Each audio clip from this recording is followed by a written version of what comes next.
Tonight, you did not arrive here by accident. Something in you is searching for stillness, not just the kind that comes when your eyes close, but the deeper kind, the kind that quiets the noise that follows you long after the world goes silent. The ancient Stoics, Marcus Aurelius, Epictetus, Seneca, these were not men who spoke from comfort.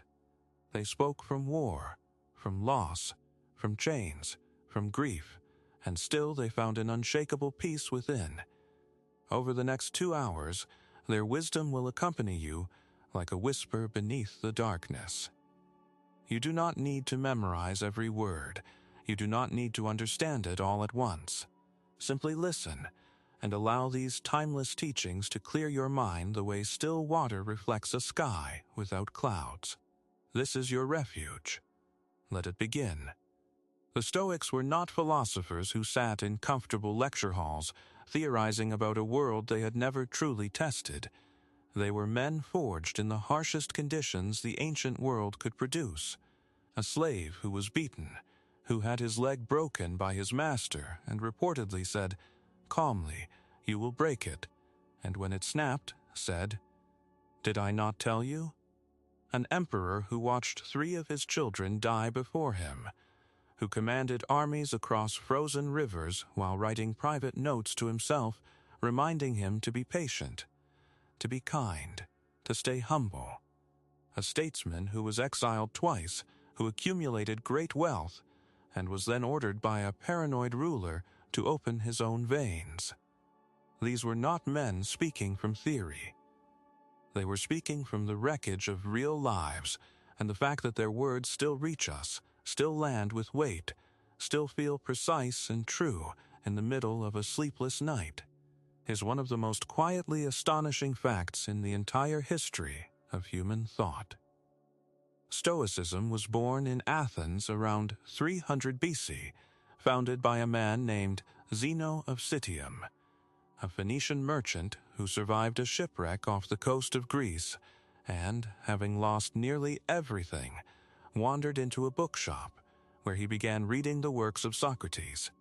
He was so moved by what he found that he sought out philosophers and eventually began teaching his own ideas in a painted porch in the center of Athens, a colonnade the Greeks called the Stoa Poikile. The school took its name from that porch. The Stoics were, quite literally, the people of the porch, the people who gathered in a public place, under no roof, exposed to the wind and the noise of the city, to discuss how a human being ought to live. That detail matters more than it might seem. They did not hide inside temples or behind closed doors reserved for the elite. Their philosophy was meant to be tested in the open, in the noise, in the ordinary chaos of human life. From the very beginning, Stoicism was not a retreat from the world. It was a method for living inside the world without being destroyed by it. But what exactly were they responding to? To understand why Stoicism took hold so powerfully, you have to understand the world that produced it. The ancient Mediterranean was a place of spectacular uncertainty. Empires rose and collapsed within a single lifetime. Plague swept through cities without warning. Political power shifted overnight. Slavery was legal and widespread. A person could be a free citizen at sunrise and a prisoner by sunset. There was no concept of stable democratic rights in the sense we might imagine today. The ground beneath people's lives was perpetually unstable, and the question that haunted thoughtful people was not abstract. It was urgent. Given that I cannot control what happens to me, how do I live without losing my mind? Zeno's answer, refined over decades, and then carried forward and sharpened by a long chain of successors, was both radical and surprisingly practical. He proposed that the only thing you truly own is your capacity to reason, to choose your response. Everything external, wealth, reputation, physical health, the love of other people, your standing in society, the behavior of your enemies, all of it belongs to a category the Stoics called indifference. not worthless, not irrelevant, but not the source of your peace. The source of your peace is inside you, in the quality of your judgments and the character you bring to each moment. That single idea, simple to state and enormously difficult to live, became the spine of an entire philosophy that would persist for roughly 500 years in the ancient world, and then quietly reappear in every subsequent century, in one form or another, right up to this moment. The school passed through many hands after Zeno. Cleanthes, a former boxer, carried it forward with a kind of humble devotion.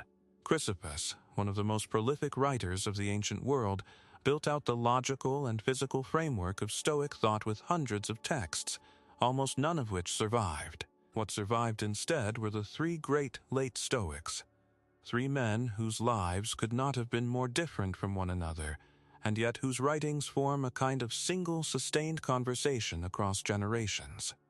Seneca was born in the Spanish city of Corduba around 4 BC, the son of a wealthy Roman knight with literary ambitions. He was brought to Rome as a child, educated in rhetoric and philosophy, and rose through Roman political life with uncommon speed. He was clever, perhaps too clever, at a time when clever men made dangerous enemies. He was exiled to Corsica by the Emperor Claudius on charges that may or may not have been true. He spent 8 years on a small island writing some of his most enduring letters home, continuing to think, continuing to argue, continuing to refine what it meant to live well. He was eventually recalled to Rome and made tutor to a boy who would become the Emperor Nero. For years, Seneca tried to moderate Nero's worst impulses, tried to steer the most powerful man in the world toward reason and virtue. He failed. And when Nero turned on him, when the accusation came and the soldiers arrived, Seneca did something that even his enemies acknowledged with a kind of awed discomfort. He was calm. He gathered his friends, dictated his final thoughts, opened his veins, and died as he had argued a person should live. Without panic, without self-pity, clear-eyed to the end. Epictetus entered the world from the opposite direction. He was born a slave around 50 C in the city of Hierapolis, in what is now southwestern Turkey. He had no wealth, no family name, no formal position. His first master was a freedman of Nero's named Epaphroditus, and at some point, in circumstances that are reported but not fully verified, his leg was badly injured and left him permanently lame. He was later freed, probably in the general upheaval that followed Nero's fall, and he began teaching in Rome before being expelled from the city along with other philosophers by the Emperor Domitian in 93 C. He moved to Nicopolis in northwestern Greece and opened a school that attracted students from across the empire, including young men from wealthy and powerful Roman families. He wrote nothing himself. What survived came through a student named Arrian, who transcribed his lectures and conversations into 2 surviving works, the Discourses and the shorter handbook known as the Enchiridion. That a former slave's spoken words became one of the most influential philosophical texts in Western history is not a coincidence. It is, in itself, a demonstration of the argument he was making. Your circumstances do not determine your inner life. You do. Marcus Aurelius represents the most dramatic example of the Stoic experiment placed under maximum pressure. He was born in 117 C into an elite Roman family, adopted into the imperial succession as a young man, and became Emperor of Rome in 161 C, a position he held for nearly 2 decades. He commanded the largest military force in the Western world. He presided over the Antonine Plague, one of the most devastating pandemics of the ancient world, which killed millions across the empire over more than a decade. He fought years of exhausting wars along the Danube frontier. He outlived his wife and several of his children. He suspected betrayal in his own court. And every night, or close to it, in conditions ranging from a military camp on the frozen banks of a river to the corridors of the imperial palace, he sat down and wrote, not to be read, not for publication. He was writing to himself, arguing with himself, reminding himself of things he apparently kept forgetting, the same lessons appearing again and again as if repetition alone could make them stick. His journal, the Meditations, survived by uncertain historical accident and was first published publicly more than 1,000 years after his death. The voice in those pages is not imperial. It is not grand. It is intimate, sometimes frustrated, sometimes exhausted, always honestly searching, the voice of a man who possessed every external advantage the ancient world could offer, and who nonetheless found that the only dependable source of peace was something that could not be taken from him. That is the lineage you have inherited tonight, not a set of commandments handed down from a position of perfect confidence, but a working method developed by people who were genuinely struggling, who kept losing ground, who kept returning to the same insights, because the difficulty of holding on to them under real pressure was the whole point. Stoicism was never presented as easy. It was presented as necessary. And the question that Zeno first asked under that open colonnade in Athens, how do we remain whole when the world keeps breaking around us, never became less urgent. If anything, across the centuries, across every collapse of certainty that history has produced, it became more urgent.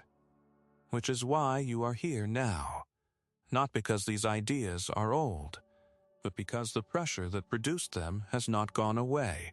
You carry a version of it into every night. The residue of decisions you cannot undo, the anxiety of outcomes you cannot control, the grief of what has already changed, and the dread of what might change next. The Stoics were not strangers to any of that. What they developed was not a way to escape it. What they developed was a way to sit with it, to look at it directly, and to find that within the looking something settled. Something became, if not resolved, then at least workable. If not answered, then at least bearable in a new way. And here is the question that will thread through everything that follows. Not whether the Stoics were right about every detail, not whether their ancient world maps perfectly onto yours, but whether the essential practice they discovered, the practice of turning your attention inward, of separating what you can govern from what you cannot, of meeting each moment with what they called virtue rather than with fear or grasping, whether that practice still works, whether it can work for you, tonight, in the particular weight of whatever you brought with you into this moment. There is only one way to find out, so let us begin to find out, not in the abstract, but in the specific. Because the Stoics were not interested in broad reassurances. They were interested in precision. They wanted to know exactly where the line was between what a person controls and what a person does not, and they drew that line with a sharpness that can feel almost uncomfortable when you first encounter it. Epictetus opens the Enchiridion, his handbook of Stoic practice, with a statement so direct it barely needs elaboration. Some things are in our control, he writes, and others are not. In our control are opinion, motivation, desire, aversion, and, in a word, whatever is of our own doing. Not in our control are our body, our property, reputation, office, and, in a word, whatever is not of our own doing. 2 categories. Everything in your life falls into one or the other, and the entire structure of Stoic practice rests on knowing which category you are dealing with at any given moment. This sounds simple. It is not. Because the human mind, and this was as true in Epictetus's time as it is now, has a powerful and almost automatic tendency to treat things in the second category as if they belonged to the first. We act as though other people's opinions of us are within our control. We behave as though our health will cooperate if we worry about it hard enough. We speak and think and plan as though the future is a thing we can personally guarantee. And every time the world fails to comply with that assumption, we experience something the Stoics would have recognized immediately as the root of unnecessary suffering. Not pain. Pain is different. Pain arrives from outside, and it is real. Unnecessary suffering is the additional layer we add when we insist that the pain should not have arrived. Epictetus understood this with a peculiar intimacy, because his own body demonstrated it daily. He walked with a limp for the rest of his life after the injury to his leg. He could not change that. What he could change, what he insisted on changing through continuous practice, was his orientation toward the fact of it.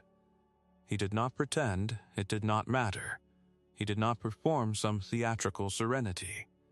He developed a genuine indifference to it in the precise Stoic sense, not cold dismissal, but the recognition that his worth, his freedom, his capacity to reason and to teach and to love and to choose, none of those things were located in his leg. They were located somewhere that no one could reach. That distinction between genuine indifference and performed acceptance is one of the places where Stoicism most often gets misunderstood, and it is worth pausing on it because the misunderstanding can quietly undermine everything that follows. When people first encounter Stoic ideas, they sometimes take away a picture of the ideal Stoic as a kind of emotional stone, someone who feels nothing, who is untouched by grief or loss or fear, who moves through the world in a state of permanent, mild contentment, entirely undisturbed by anything the world can throw. That picture is wrong. The Stoics knew they felt things. Marcus Aurelius writes with visible grief about the deaths of people he loved. Seneca describes the experience of anxiety with a clinical accuracy that reads like a modern account.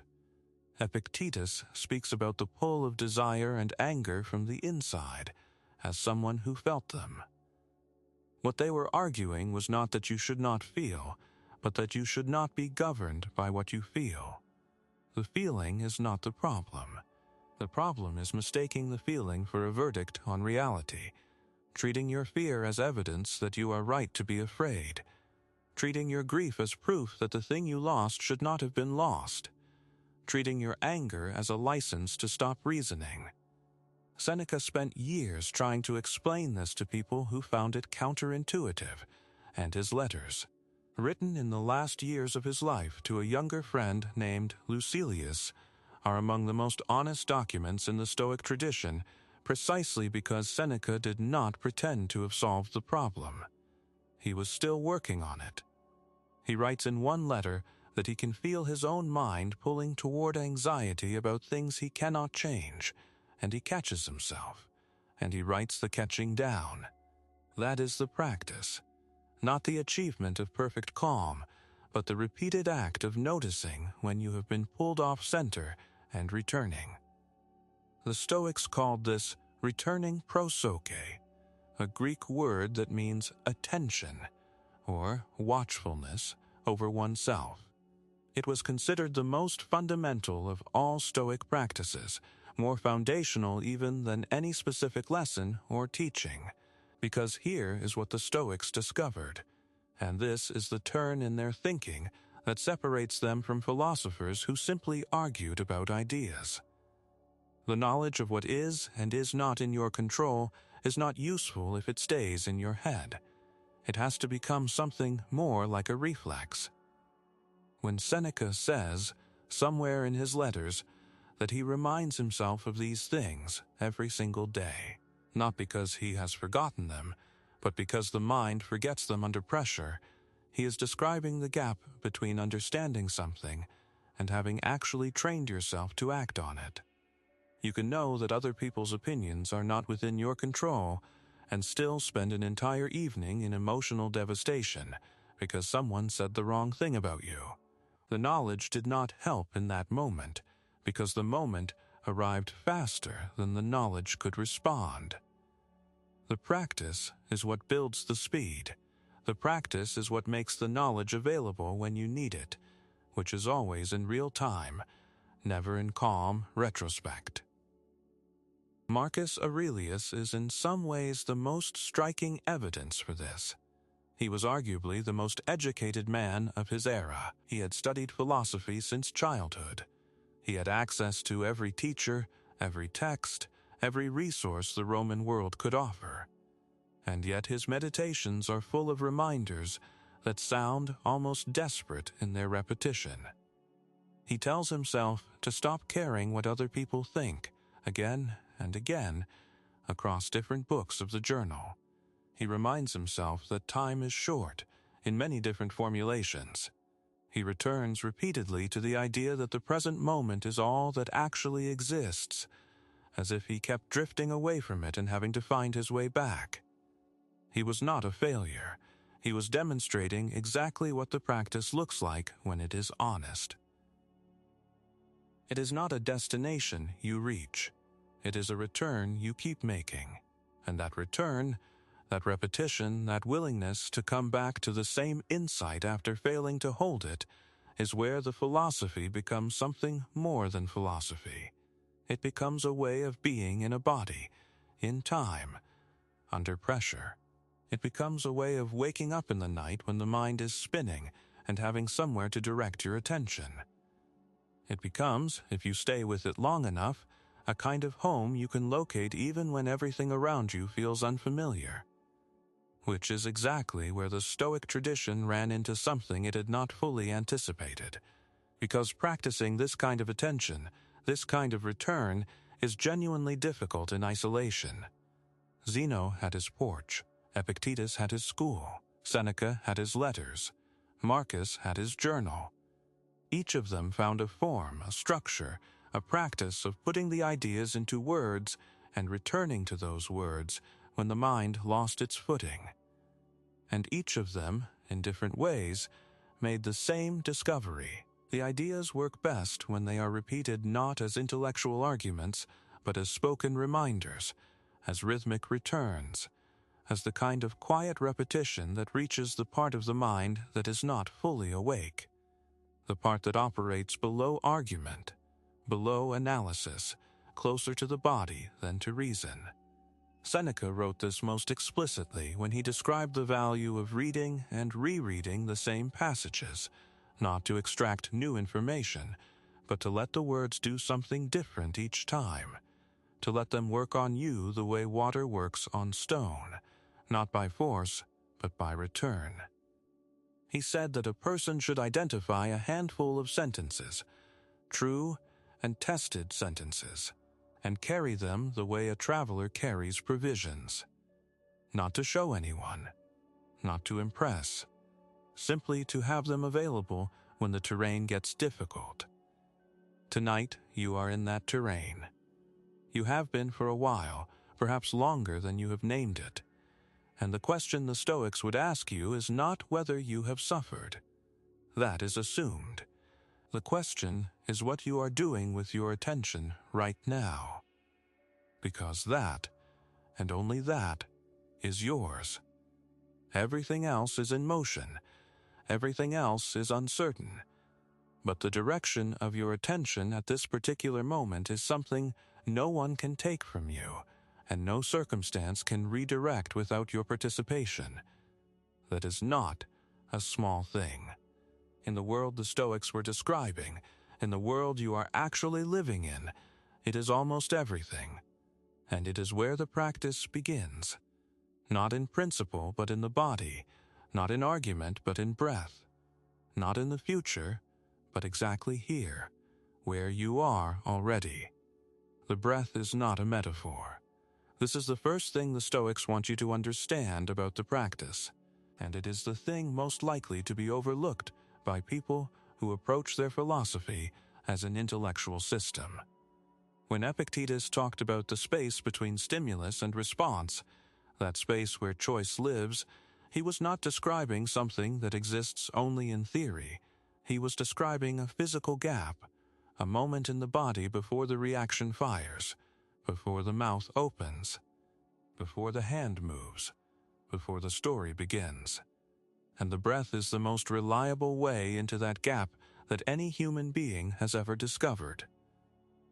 Marcus Aurelius begins several of his meditations with a version of the same instruction to himself.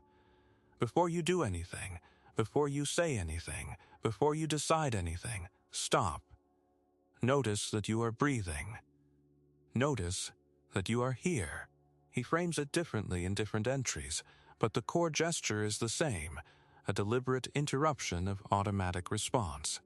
He called this the discipline of assent, the practice of not automatically agreeing with the first interpretation your mind offers you when something happens, because the mind's first interpretation is almost never its wisest one. It is its fastest one, which is a different thing entirely. Here is how that plays out in practice. Something happens. A person says something unkind.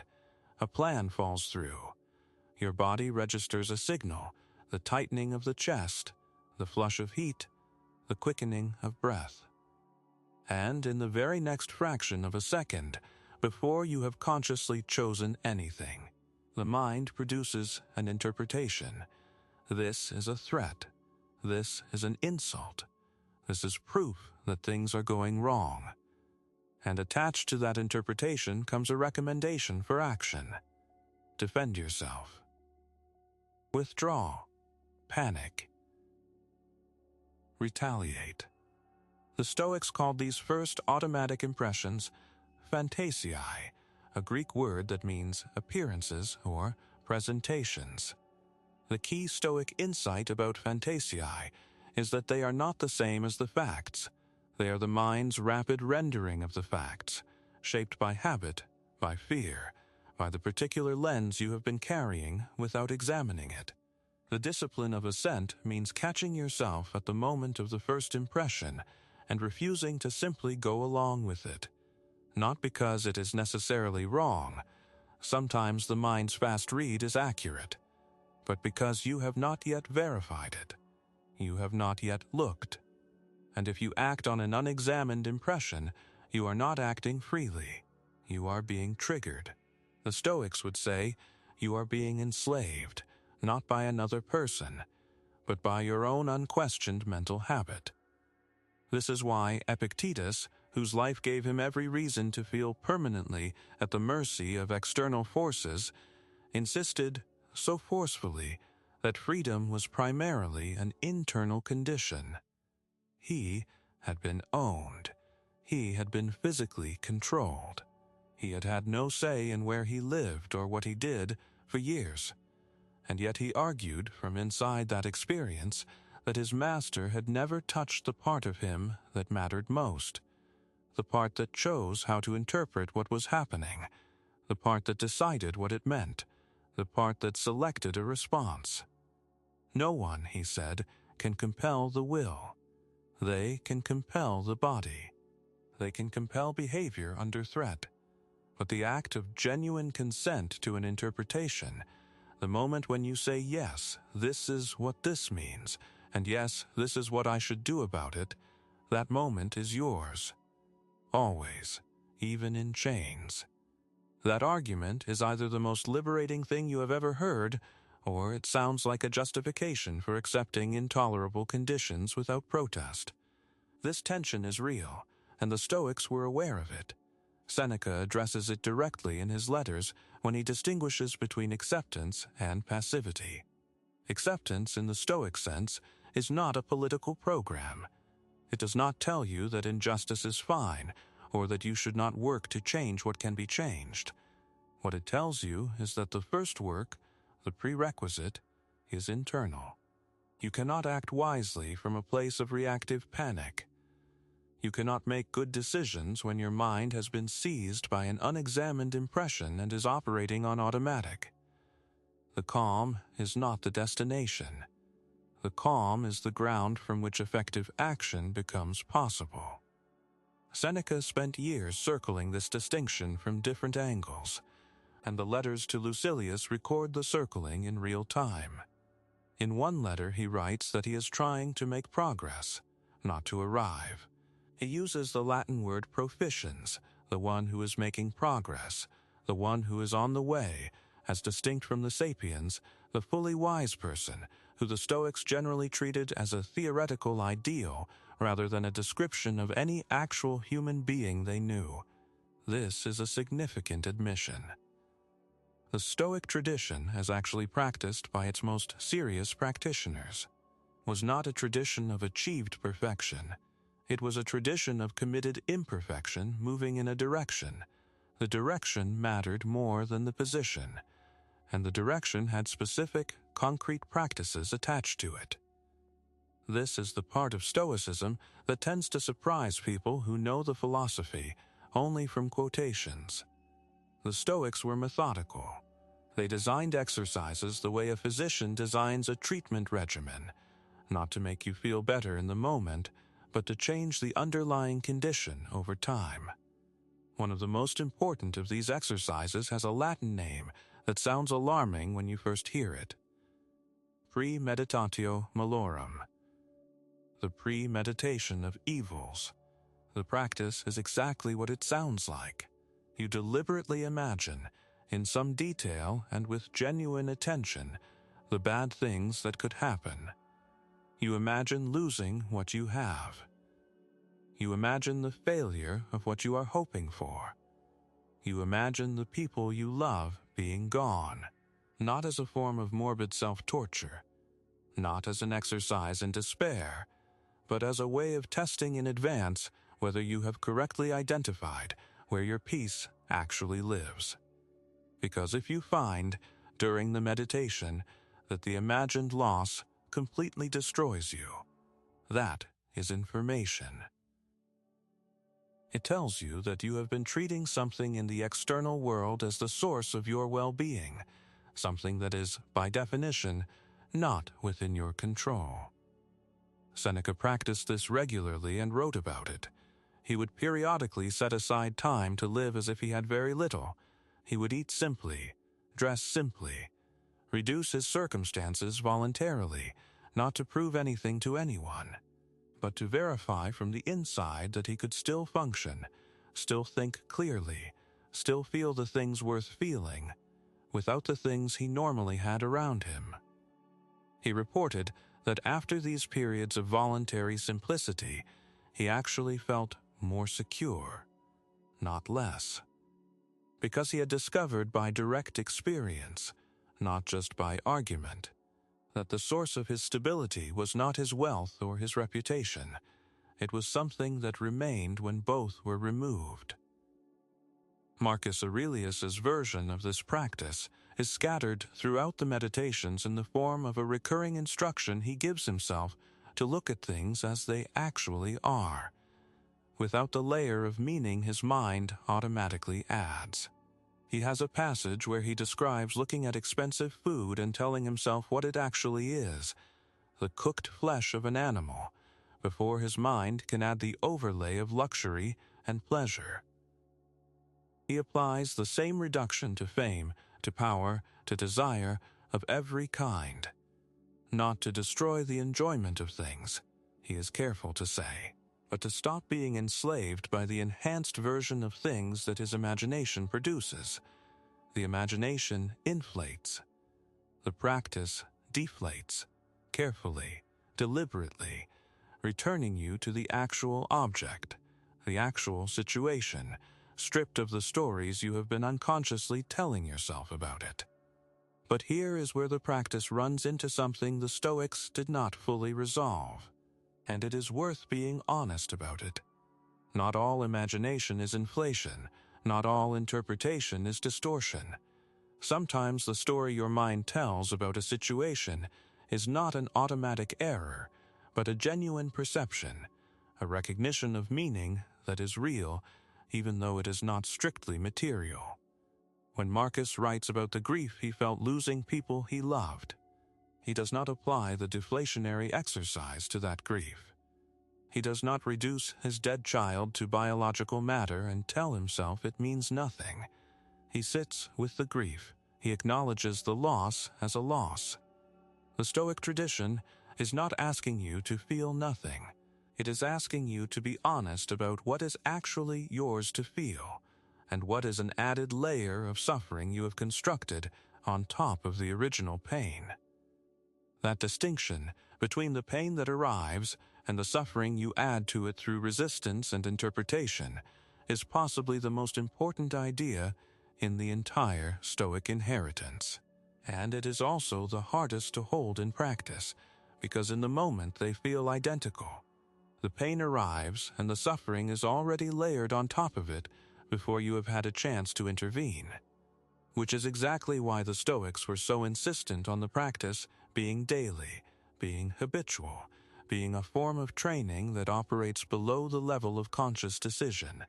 You cannot reason your way out of an automatic reaction in real time. You can only train the reaction over time until it has been replaced by something wiser.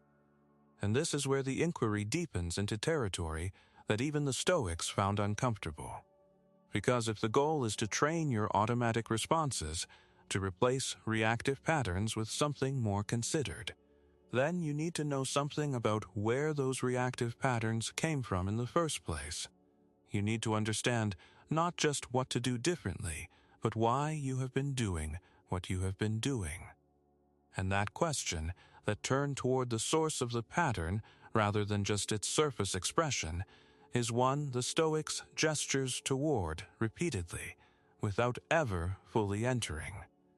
It would take many more centuries, and the slow accumulation of an entirely different kind of knowledge about the human mind, before that question would receive the kind of attention it deserves.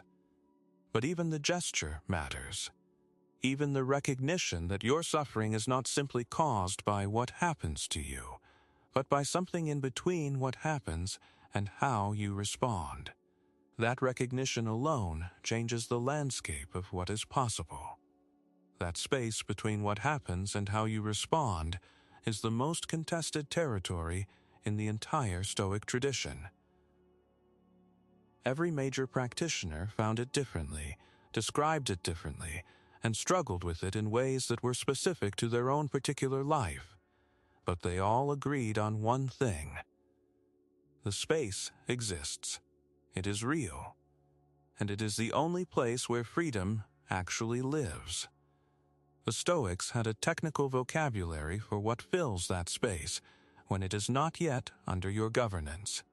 They called the disruptive emotional states path, a Greek word usually translated as passions, though that translation flattens something important. The path were not simply strong feelings. They were, in the Stoic analysis, feelings that had been misclassified. They were feelings that had attached themselves to judgments that were false. Fear is not just a sensation in the chest. Fear is a sensation in the chest attached to the belief that something bad is coming and that you will not be able to handle it. Anger is not just heat behind the eyes. Anger is heat behind the eyes attached to the belief that you have been wrongfully harmed and that the harm demands retaliation.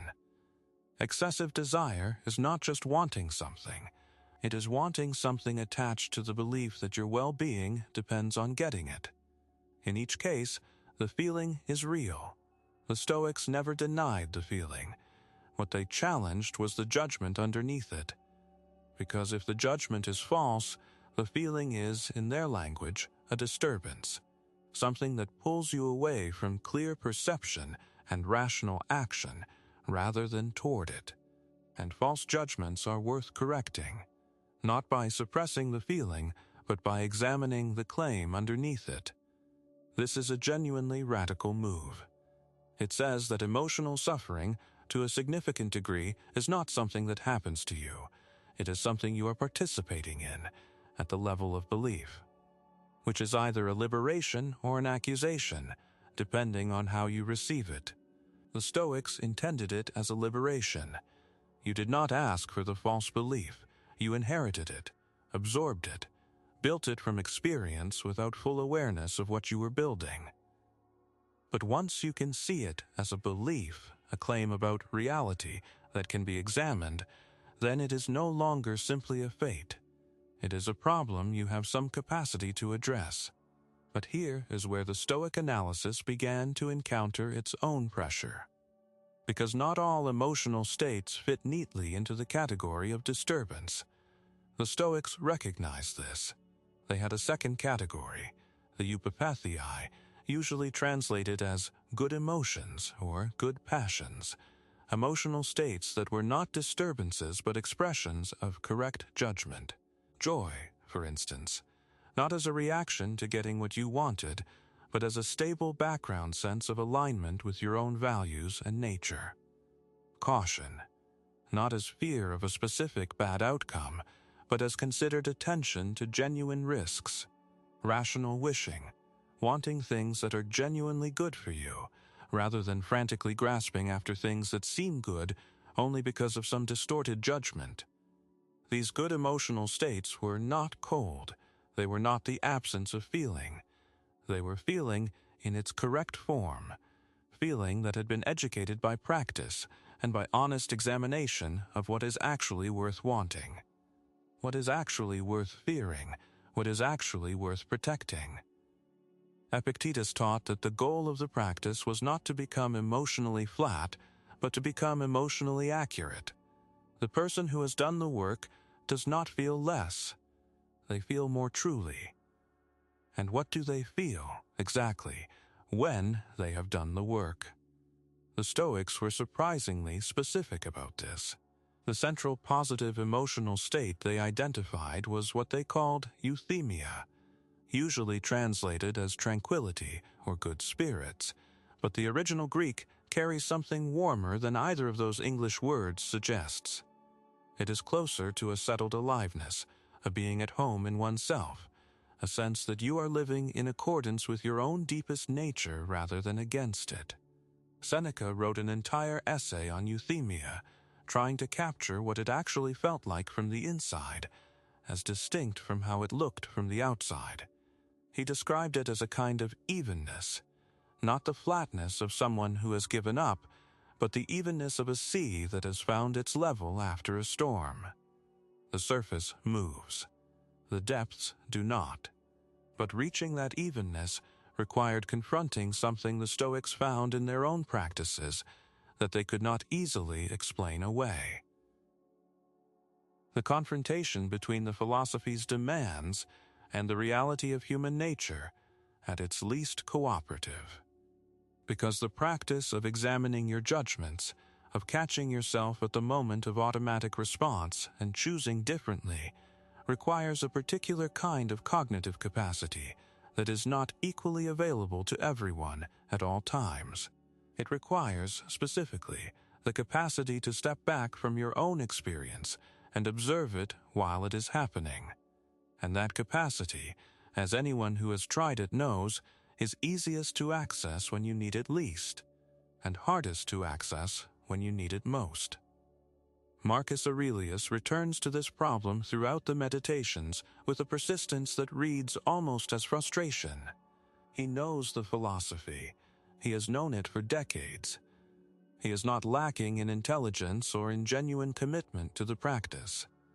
And yet he finds himself repeatedly failing to apply it in the moment, reacting when he meant to respond, speaking when he meant to stay silent, judging when he meant to observe, and then writing it all down in his private journal and starting again. What he is documenting is not a failure of the philosophy. He seems to understand that. What he is documenting is the gap between knowing and being, between having understood something intellectually and having it change the way you actually move through the world. This gap is not unique to Marcus. Every honest practitioner of any serious discipline encounters it. You can study music theory for years and still be unable to play a difficult passage the first time you try. The knowledge is real. The skill requires something more than knowledge. It requires time, repetition, and the particular kind of learning that only comes from doing the thing badly many times before you begin to do it less badly.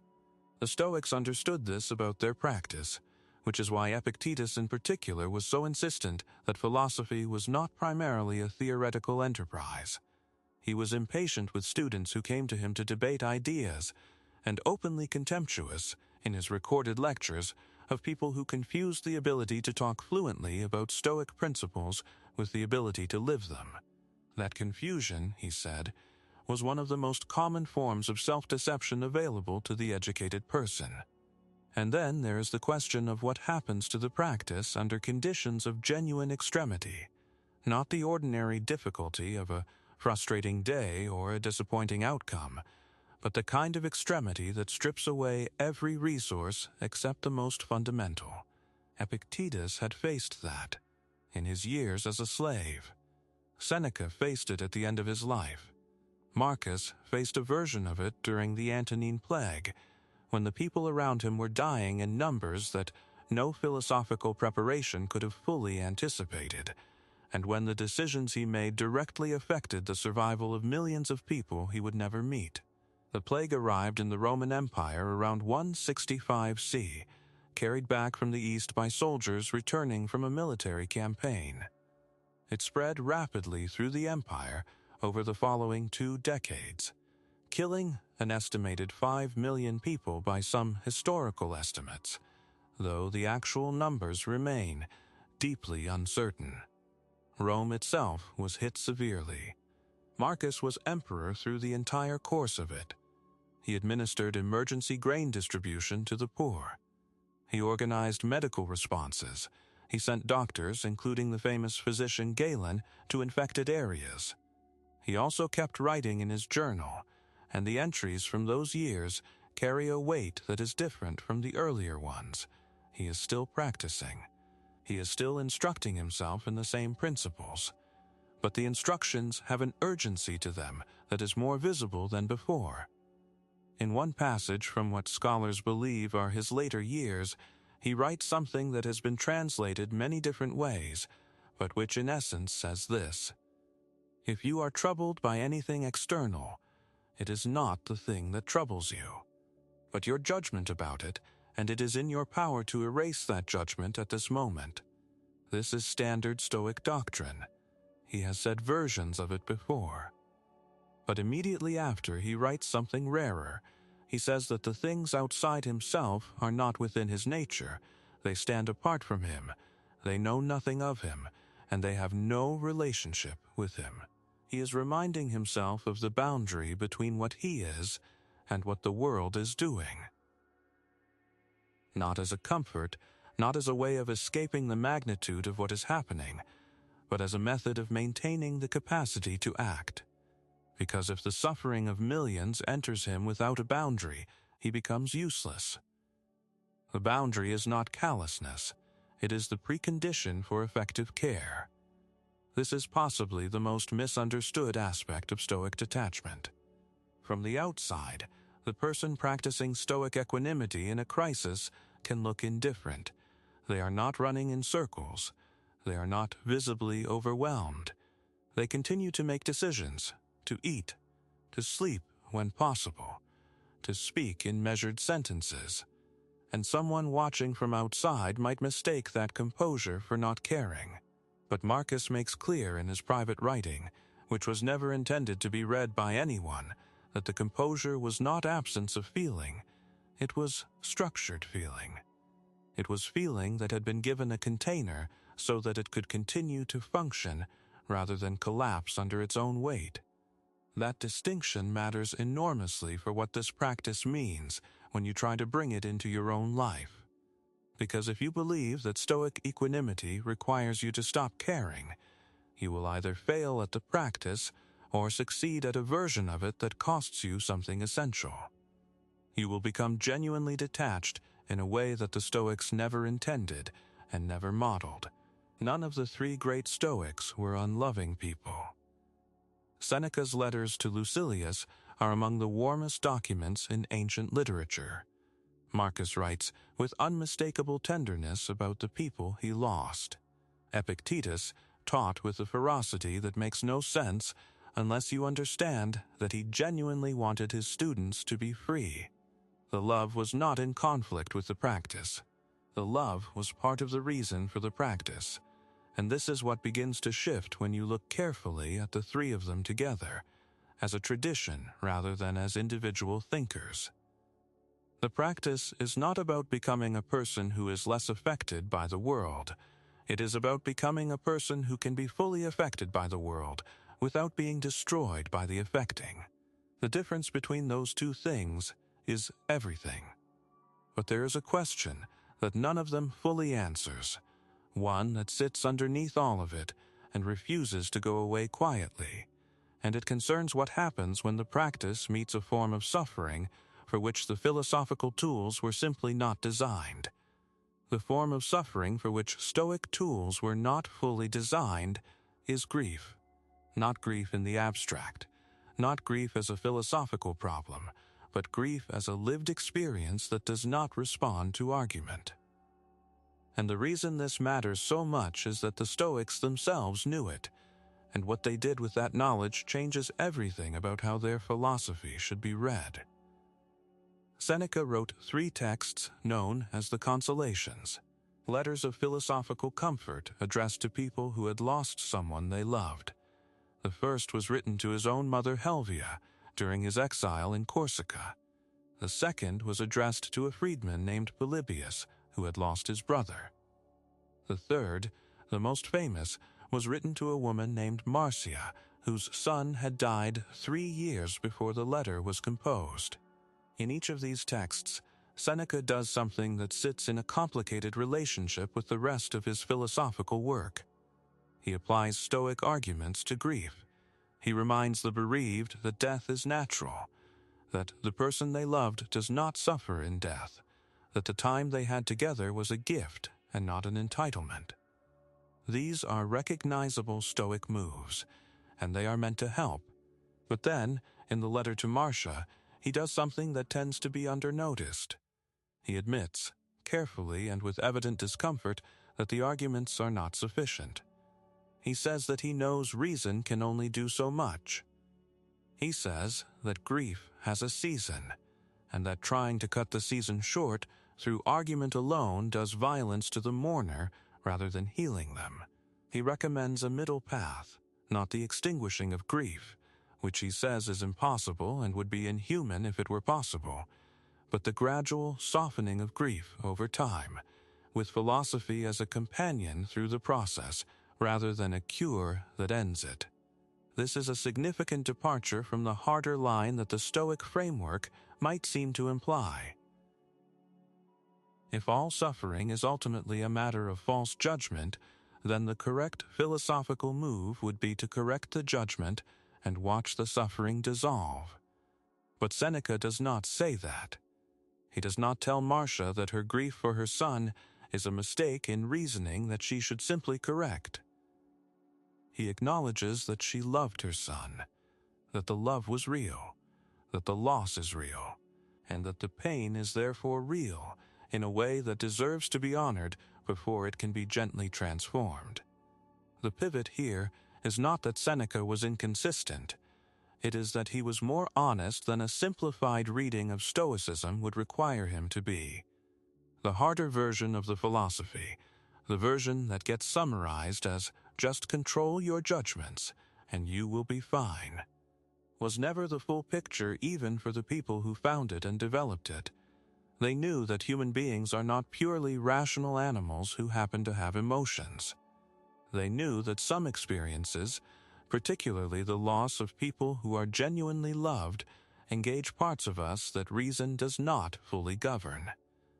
And rather than pretending otherwise, the most careful among them held the tension between the philosophical ideal and the human reality without collapsing it prematurely in either direction. Marcus Aurelius, in his Meditations, returns repeatedly to the subject of impermanence and loss in ways that, if you read them without knowing they were written in private, might seem like a philosopher confirming what he already knows.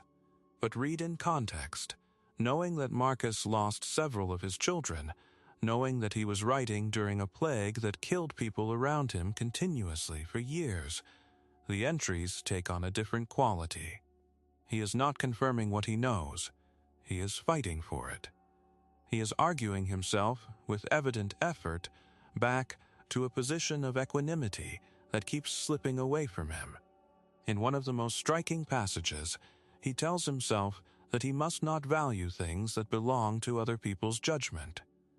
Then, a few entries later, he writes about how much the death of friends affects him, not as an argument that it should not, but as an observation that it does.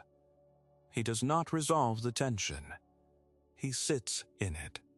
And this is the man the ancient tradition held up as the exemplar of Stoic practice at its most developed. Not a person who had transcended the suffering, but a person who had learned to carry it without being consumed. This recontextualization changes the stakes of everything that has come before.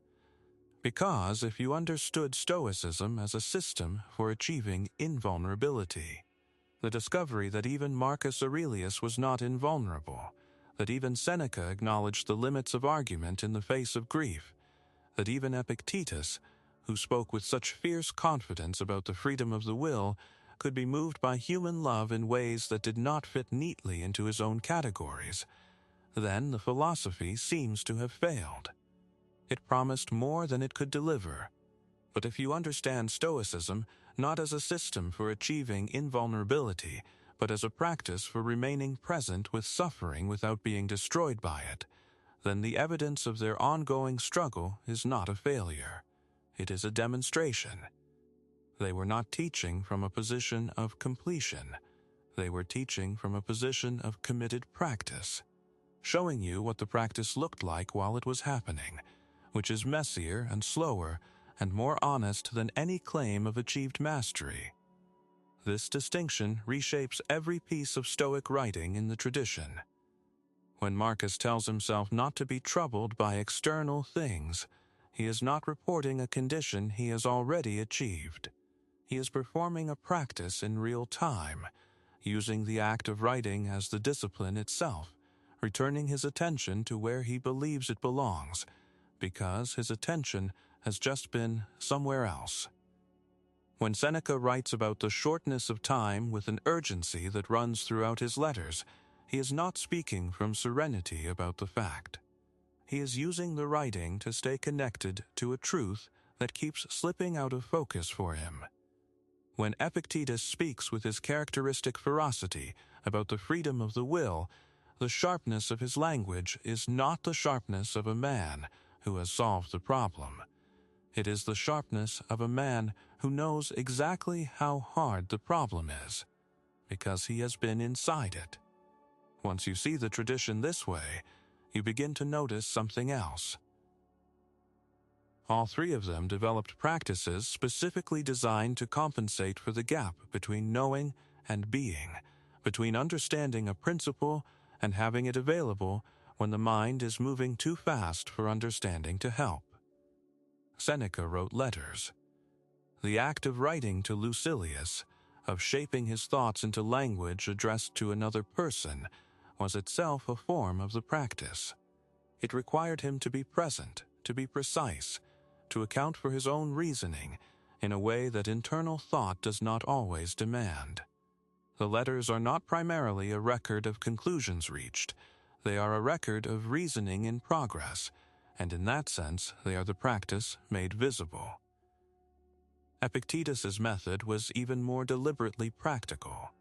He taught through questioning, through the Socratic method of asking students to examine what they actually believed, and then following the implications wherever they led. His lectures, as Arrian recorded them, are full of cases, specific scenarios. Here is a situation. What would you do? Why would you do it? What does that tell you about what you actually value? He was not trying to fill his students with correct beliefs. He was trying to teach them how to examine beliefs, their own beliefs, in real time, so that when a real situation arose, They would have the habit of examination available rather than only the habit of reaction. Marcus used the journal, the daily act of private writing before the world made its demands, as a form of preparation. Some scholars have suggested that the meditations were written in the morning as a kind of philosophical warm-up before the day's business began, a way of bringing the mind to the right starting position before the pressures of empire made that positioning difficult. Whether or not that is accurate in every case, the pattern of the writing supports the idea. He returns to the same themes because the same themes needed to be re-established regularly, not once and then held forever, but daily, the way you maintain a fire. And here is what all of this points toward, the thing that changes the entire frame. The Stoic practice is not a set of ideas you learn and then apply. It is a set of skills you develop through repetition under increasingly difficult conditions. The ideas are the map, the skills are the territory, and no one ever crossed actual terrain by reading a map. The reading prepares you, orients you, gives you language for what you will encounter. But the crossing happens in real time, with your actual body, in your actual life, in the particular weight of whatever is true for you right now. Which is why the question is never whether Stoicism is correct as a philosophical system. That is the wrong question, the kind of question that leads you back to the map and away from the terrain. The question is whether these particular practices, developed by particular human beings under genuine pressure, might have something in them that is useful for the specific difficulty you are carrying tonight. Whether the discipline of attention they described is one you can begin, or continue, or return to. Whether the distinction between what you control and what you do not might cut through something that has been tangled in your mind for longer than you can clearly trace. Whether the practice of examining the judgments underneath your feelings might reveal something you have been believing without knowing you believed it. These are not rhetorical questions. They are the actual questions the tradition poses, and the tradition is unusually honest about the fact that it cannot answer them for you. It can only give you the tools and the examples of people who used them imperfectly and kept going anyway. People who wrote down their failures alongside their insights because they understood that the failures were part of the practice, not evidence against it.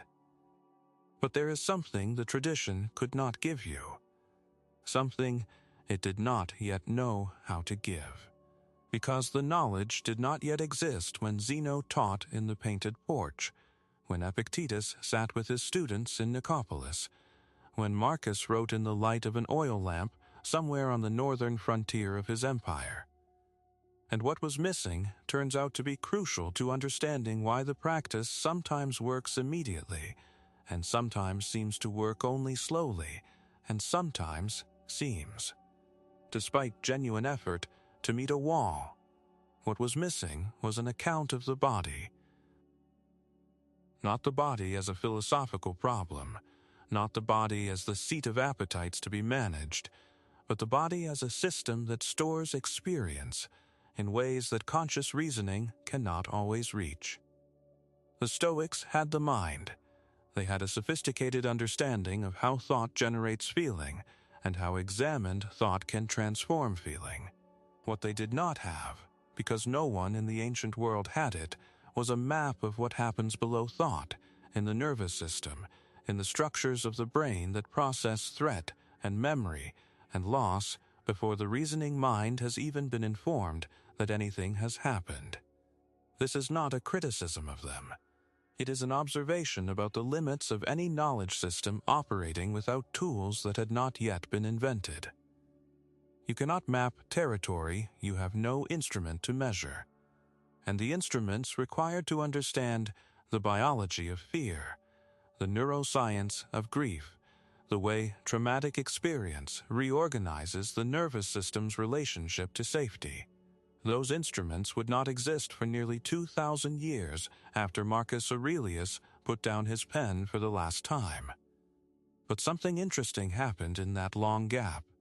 Stoicism, the formal philosophical tradition, essentially disappeared from Western culture for roughly 12 centuries. The school in Athens closed. The texts scattered. The Roman Empire that had produced Seneca and Marcus Aurelius collapsed, and with it the particular culture of philosophical reflection that had nourished the late Stoic tradition. What survived did so partly by accident. Seneca's letters and essays were preserved in monasteries by monks who found his moral seriousness compatible enough with Christian teaching to make copying his texts worthwhile, even though his theology was entirely different from theirs. The Meditations of Marcus Aurelius survived in a single manuscript tradition, copied and recopied through the Byzantine world, before eventually reaching Western Europe in the late medieval period. Epictetus survived in part because his Enchiridion was short enough and practical enough to be useful to readers from various traditions. The rediscovery of these texts in the Renaissance, when European scholars began systematically recovering and translating ancient Greek and Latin literature, produced something remarkable. People who had never encountered the word Stoicism, who had no access to its formal philosophical context, read Seneca's letters or the Enchiridion, and reported feeling as though someone was speaking directly to their actual experience. The ideas had survived the gap, not by remaining in continuous philosophical tradition, but by being true enough to the structure of human suffering that they could be recognized across centuries of separation. The Renaissance philosopher and humanist Michel de Montaigne encountered the Stoics in the 1500s and spent years absorbing their ideas into a new form, his essays, which became one of the most influential documents of European intellectual history. Montaigne was not writing philosophy in the formal sense. He was writing about himself, about his own experience, his own fears, his own confusion about how to live. And into that personal investigation he wove Stoic ideas so thoroughly that it can be difficult to tell where Montaigne ends and his ancient sources begin. His method was, in this sense, deeply Stoic. He was using the act of writing as the discipline itself. He was examining his own judgments on the page. He was practicing prosoche, that Stoic watchfulness over oneself, in a form that had never existed before, and that would influence European literature for centuries. Shakespeare read Montaigne. Descartes engaged with Stoic ideas, though critically. The Dutch philosopher Spinoza developed an ethical system that carries unmistakable Stoic fingerprints without being straightforwardly Stoic.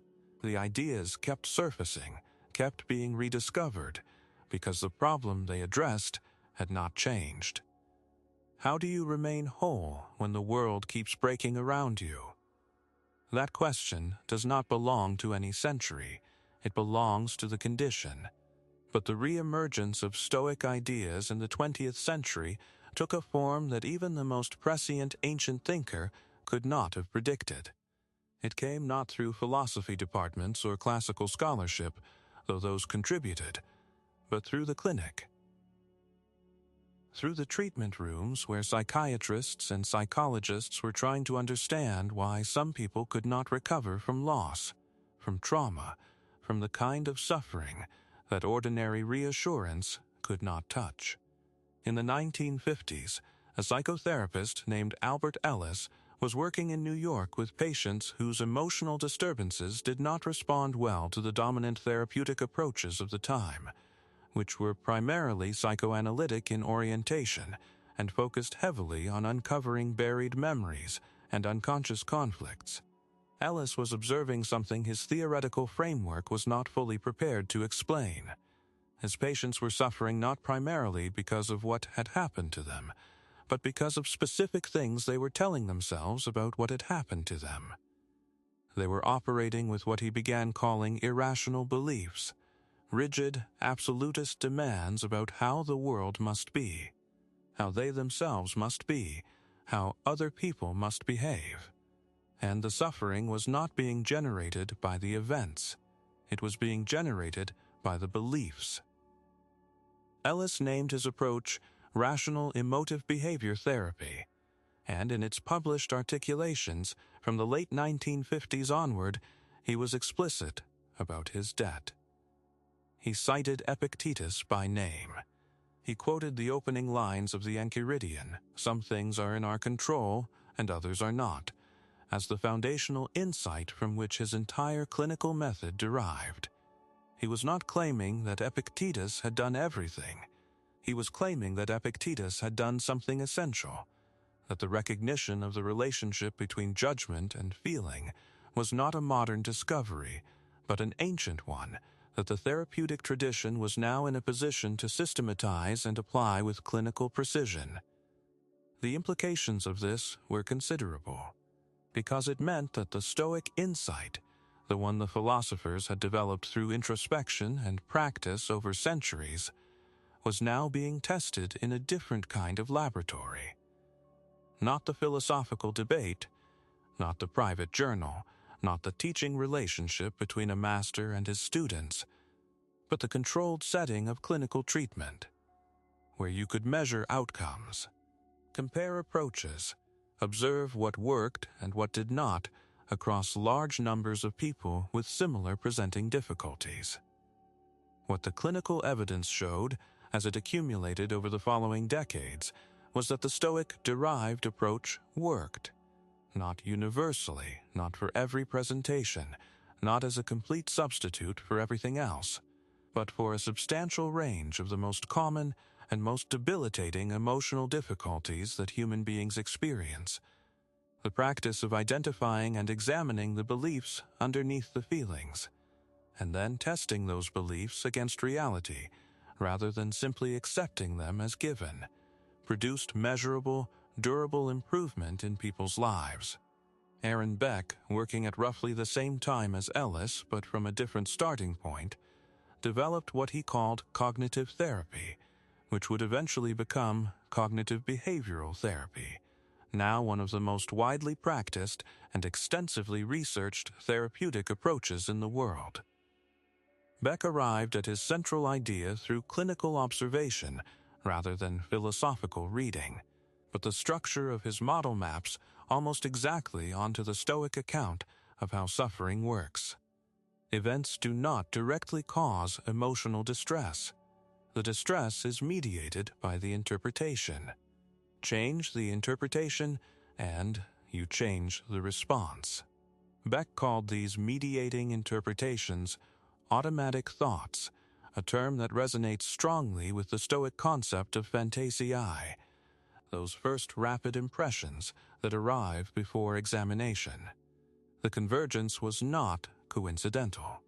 Ellis and Beck and the Stoics were describing the same mechanism from different angles with different instruments. The Stoics had the philosophical insight and the practice. The clinical researchers had the measurement tools and the population data. Together they were mapping the same territory from both ends, and the maps were beginning to line up. But here is where the story takes a turn that neither side had fully anticipated. Because what the clinical research also revealed, as it deepened and diversified through the 1980s and 90s and into the 21st century, was that the cognitive model, as powerful as it was not sufficient for every form of suffering. There were presentations where changing the thoughts produced genuine improvement but did not fully resolve the difficulty, where patients could identify the irrational belief, understand it clearly, even agree that it was irrational, and still feel the emotional disturbance as strongly as before, where the gap between knowing and being that Marcus Aurelius had documented in his private journal was not closing the way it was supposed to. The researchers who began investigating this gap were following a thread that led them away from cognition and toward something else, toward the body, toward the nervous system, toward the discovery that some forms of suffering were not primarily organized at the level of thought, and were therefore not primarily addressable at the level of thought. The trauma researcher Bessel van der Kolk published work showing that traumatic experience was stored in the body in ways that bypassed the narrative mind entirely, that it lived in patterns of physiological arousal, in the body's automatic threat responses, in states that could be triggered by sensory information that had no obvious connection to any conscious memory or identifiable belief. This was not a refutation of the Stoic insight. It was an extension of it. It was the territory that the Stoics had gestured toward, but could not enter, because the instruments did not exist. The body's memory system, the one that stores experience below conscious access, operates by different rules than the reasoning mind. It does not respond to argument. It does not update when presented with evidence that the danger is past. It responds to safety, to regulated presence, to the felt experience of being accompanied rather than alone in the difficulty. And now the question that had been implicit in the entire tradition came fully into view. If some suffering is stored in the body and is not primarily cognitive in its organization, then what is the correct relationship between the Stoic practice of examining your judgments and the other forms of attention that the body requires? Not which one is right. Both are real. Both address real things. The question is how they work together. How the ancient practice and the modern understanding can speak to each other without either one pretending to be complete. The question of how they work together did not wait politely for a philosophical answer. It forced itself into clinical practice, into research programs, into the therapy rooms where real people were sitting across from real practitioners trying to find a method that was honest about the full complexity of human suffering. And the response that emerged was not a single unified theory. It was a proliferation of approaches, each capturing something real, each leaving something out, each generating its own set of unintended consequences that required further response. The third wave of cognitive behavioral therapies, as researchers began calling the developments that followed the original Beckian model, moved in exactly the direction the Stoic-derived approaches had not fully reached.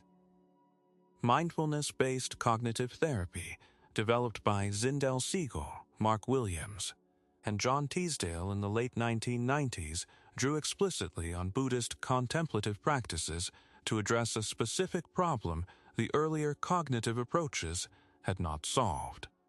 It was not enough to identify a negative automatic thought and argue against it. For people prone to recurring depression, the arguing itself could become a form of entanglement. The thought would arise.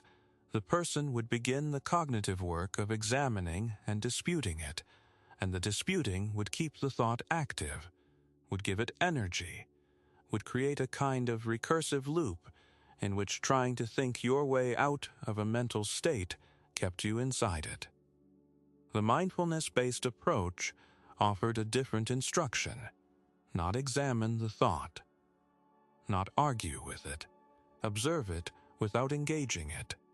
Notice that it has arisen. Notice where you feel it in your body. Notice that it is a mental event rather than a fact, and then allow it to pass without following it. The goal was not to change the content of the thought, but to change the person's relationship to the thought, to create a quality of observation that did not automatically become identification. Anyone familiar with the Stoic discipline of assent would recognize this immediately. The instruction to not automatically assent to the first impression, to create the gap between the presentation of a thought and the decision about whether to follow it, is structurally identical to what the mindfulness-based approaches were teaching through a different vocabulary and a different delivery mechanism.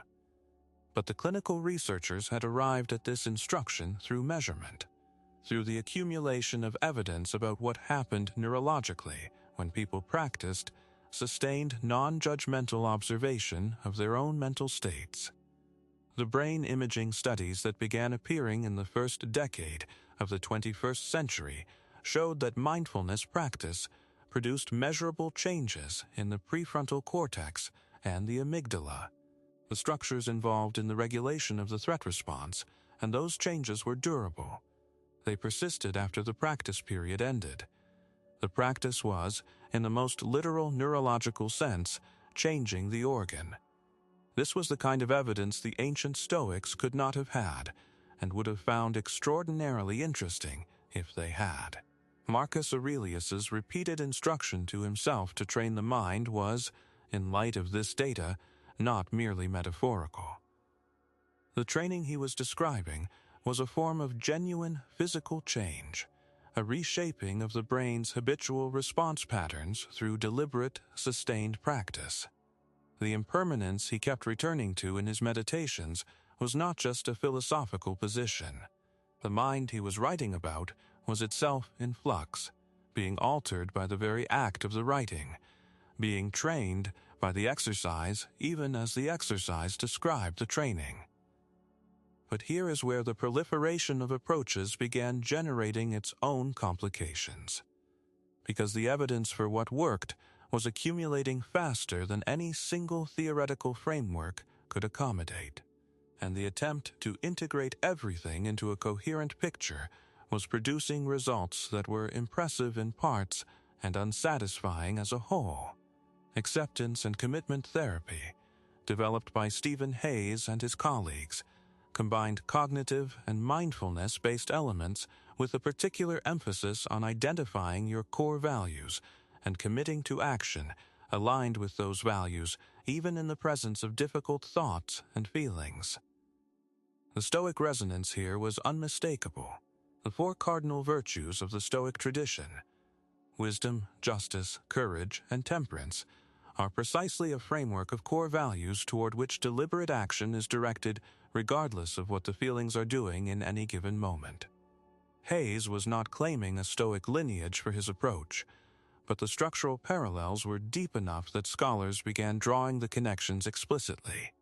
Dialectical behavior therapy, developed by Marcia Linehan for people with severe emotional dysregulation, combined cognitive techniques with mindfulness and a radical acceptance framework that had roots in both Buddhist teaching and, as Linehan herself acknowledged, in her own experience of extreme suffering. The concept of radical acceptance, the practice of fully acknowledging a painful reality without adding the suffering of resistance to it, maps with remarkable precision onto what the Stoics meant by amor fati, the love of what is, not as passive resignation but as a deliberate choice to stop fighting the irreversible. So the picture that was forming by the early 21st century was this: multiple independent therapeutic traditions, developed by different researchers working in different countries from different theoretical starting points, had converged on a cluster of related principles. The distinction between what you can and cannot control. The value of observing your thoughts rather than being governed by them. The practice of accepting the present moment rather than resisting it. The importance of living in alignment with clearly articulated values rather than being driven by the immediate pull of reactive emotion. The damage done by rigid absolutist beliefs about how reality must be. The healing available through changing your relationship to suffering rather than simply trying to eliminate it. Each of these principles had been stated, in some form, in the Stoic tradition more than 2,000 years earlier. The modern therapeutic research had not discovered them. It had verified them, refined them, and crucially, identified the limits of their application without additional support. Because the research had also shown, consistently, that cognitive and mindfulness-based approaches worked significantly better when delivered within a relational context, when there was another person present, when the practice was not conducted in solitude, but in the company of someone who provided what the psychologist John Bowlby had identified as a secure base, a consistent, reliable, non-judgmental presence that allowed the nervous system to come out of its defensive posture and engage with difficult material. This was the thing the ancient Stoics had not articulated as a formal principle, but had practiced without naming it. Zeno taught in public.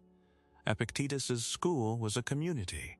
Seneca's practice of philosophy was conducted through correspondence, through the relationship with Lucilius, through the act of addressing another person with genuine care.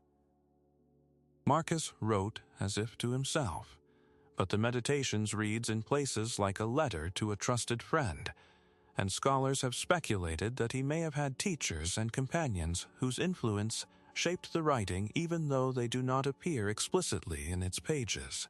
The relational dimension had always been there, it simply had not been theorized.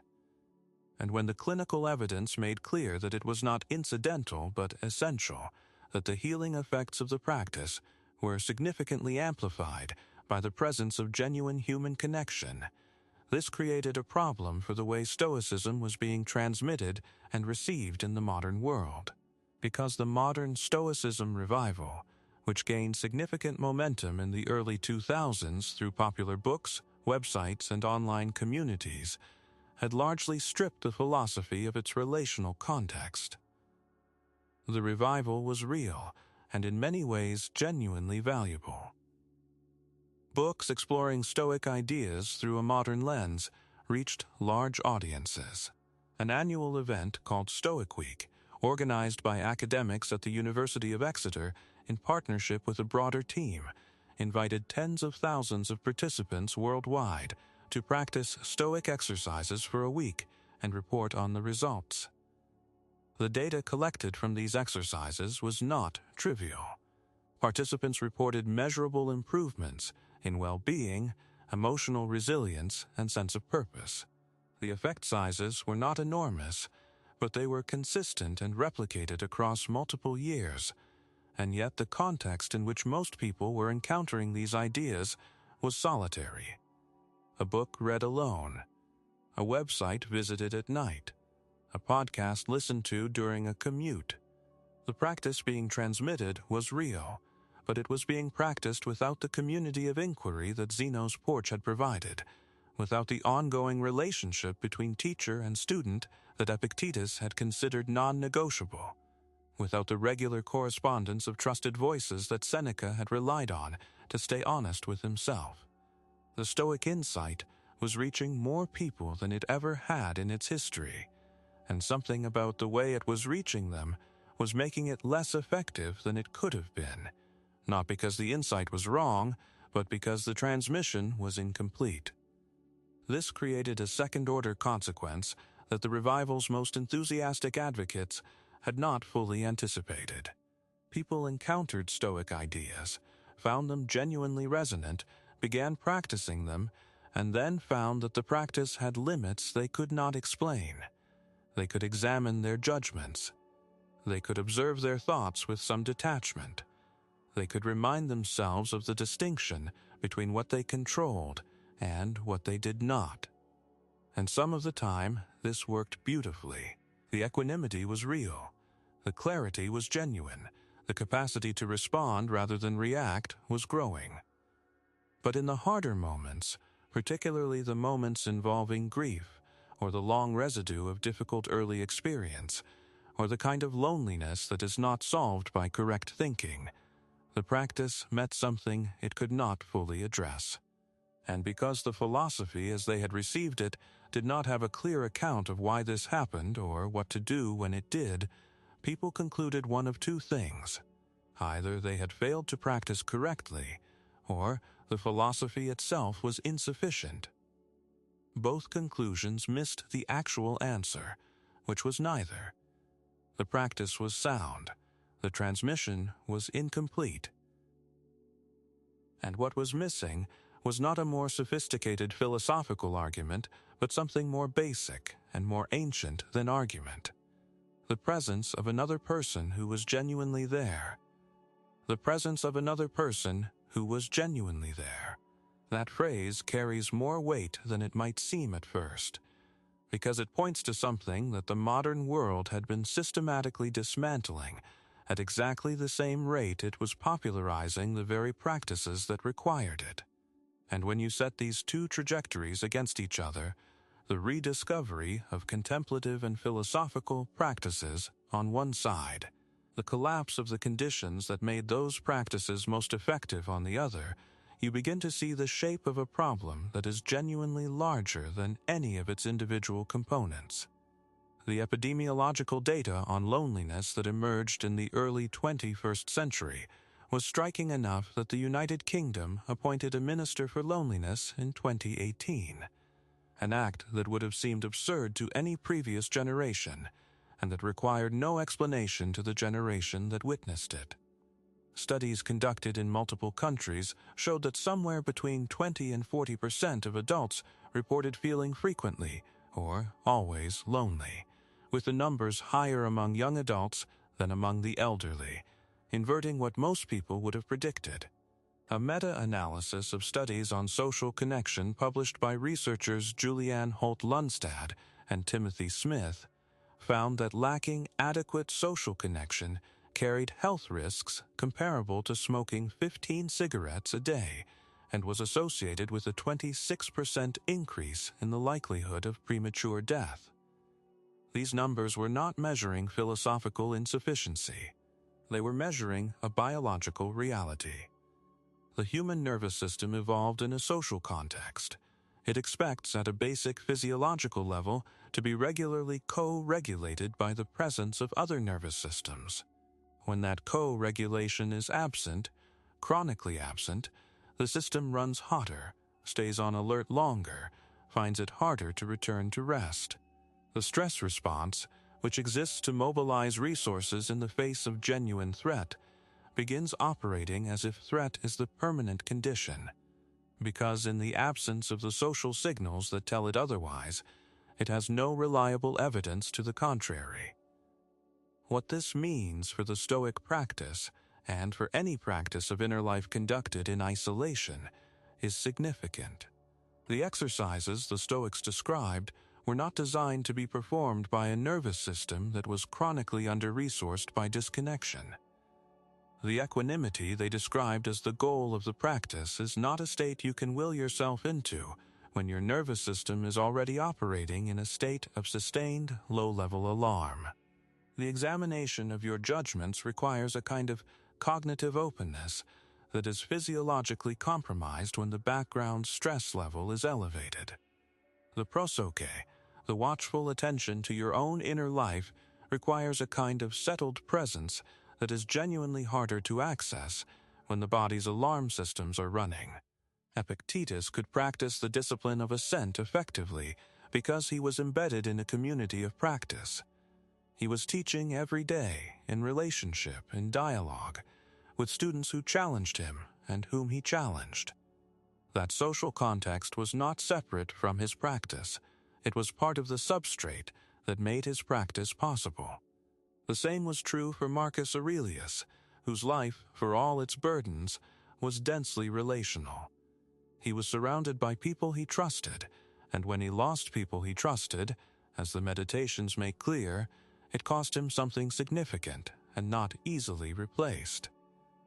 The modern person encountering Stoicism through a screen, in the quiet of a room, often at night when the rest of the world is unavailable, is encountering the philosophical content of a tradition while largely missing the social conditions that tradition assumed as its operating environment. And this is not merely an inconvenience, it is a structural mismatch between what the practice requires and what the conditions provide. But here is where it gets worse in a way that the critics of the modern Stoicism revival, those who pointed out its limitations, did not fully reckon with. Because the population most drawn to Stoic ideas in the modern world is disproportionately, though not exclusively, people who are already struggling with exactly the conditions that Stoicism is least able to address in isolation. People who feel emotionally overwhelmed. People who are dealing with chronic anxiety or grief, or the long aftermath of difficult experience. People who are searching, often urgently, for a way to feel less at the mercy of their own internal states. These are the people who find the Stoic promise most compelling, and they are also the people for whom the incomplete transmission is most costly. Because when the practice doesn't work the way they hoped, when the gap between knowing and being proves wider than the books suggested it would be, they do not typically conclude that they need more human connection, more relational support, a richer social environment in which to practice. They conclude that they have failed the practice. They have not been disciplined enough. They have not applied the techniques correctly. They need to read more, understand more, try harder. And so they go back to the screen. They search for more content. They find more ideas. And the ideas are genuinely good. And the practice remains, in its essentials, sound. But the context keeps failing to materialize, and the gap between knowing and being does not close. And the frustration quietly compounds. This is the worst turn in the story.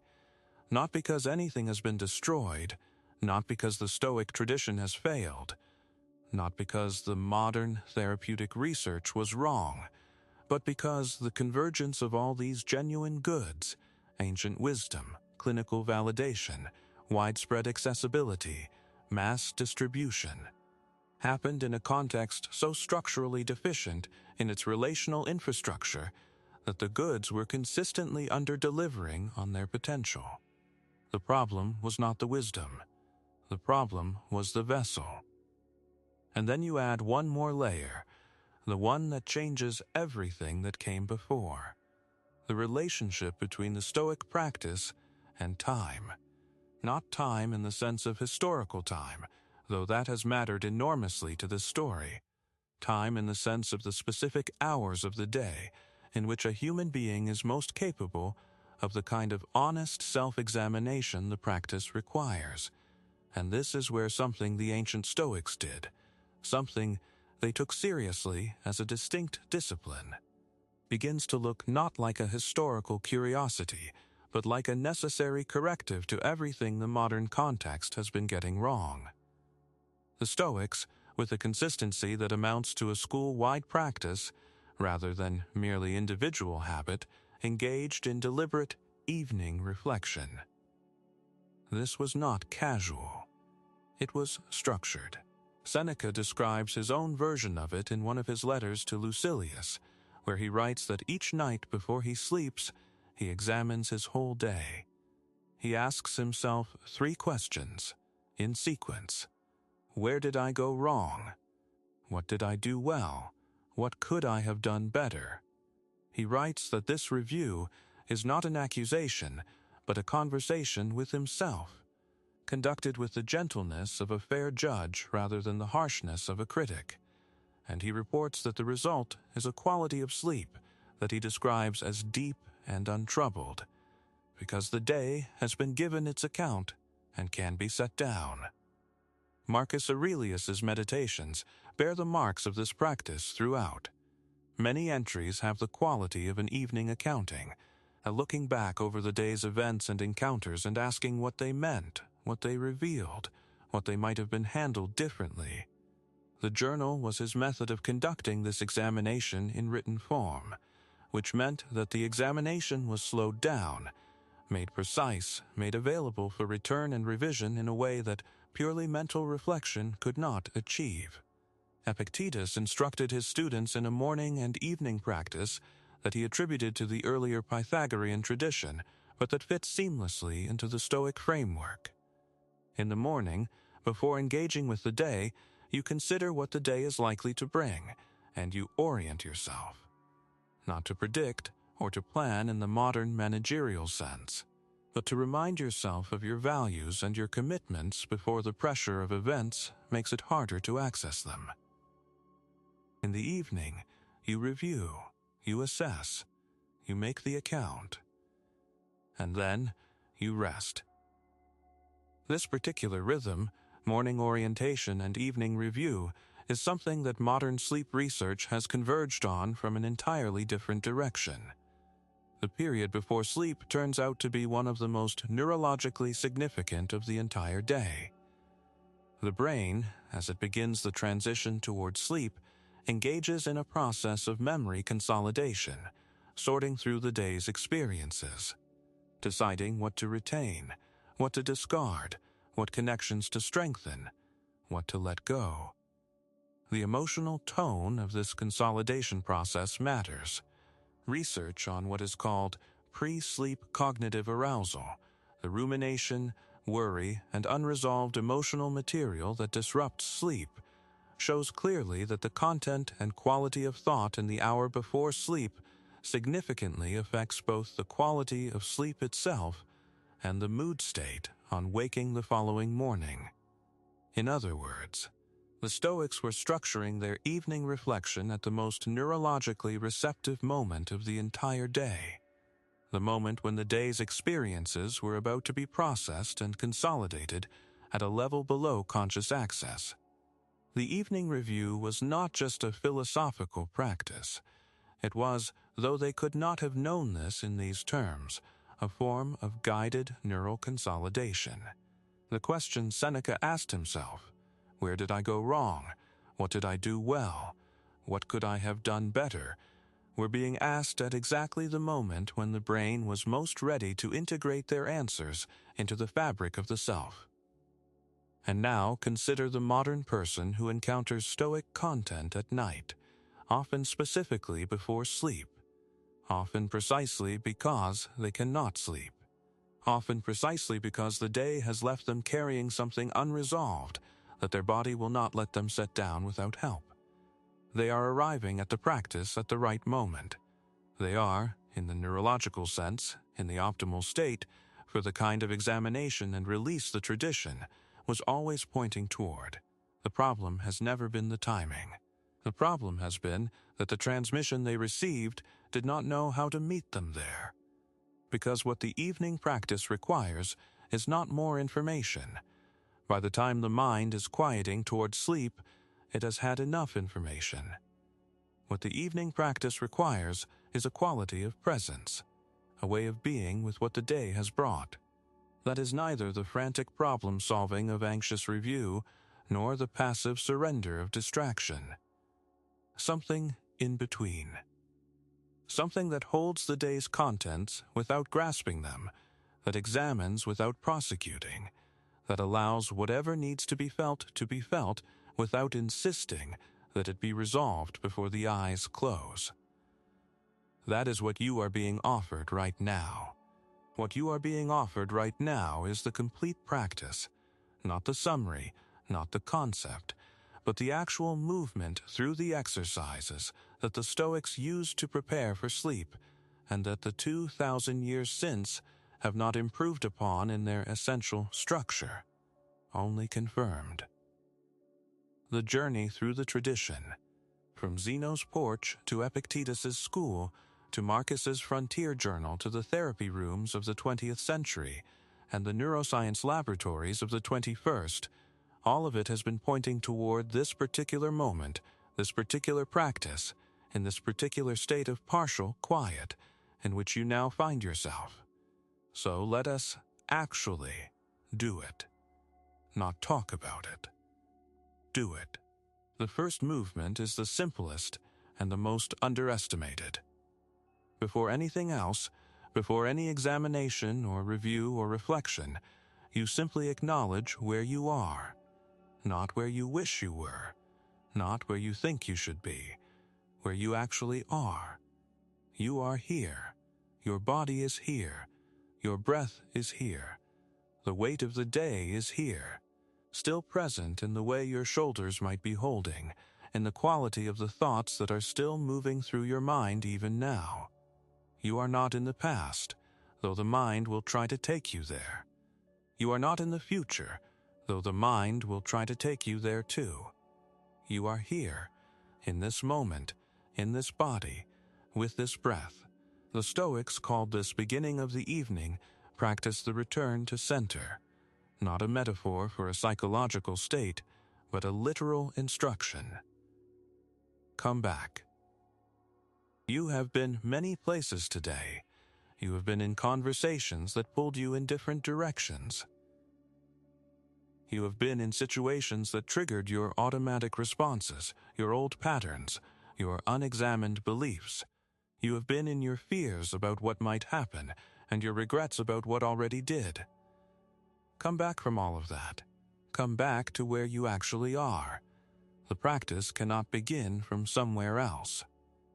Now, with that small return accomplished, even partially accomplished, the first of Seneca's 3 evening questions. Where did I go wrong today? And this is the question that most people, if they attempt it at all, get immediately wrong. They hear it as an accusation. They turn it into a catalog of failures, a list of evidence against themselves, a prosecution of their own inadequacy.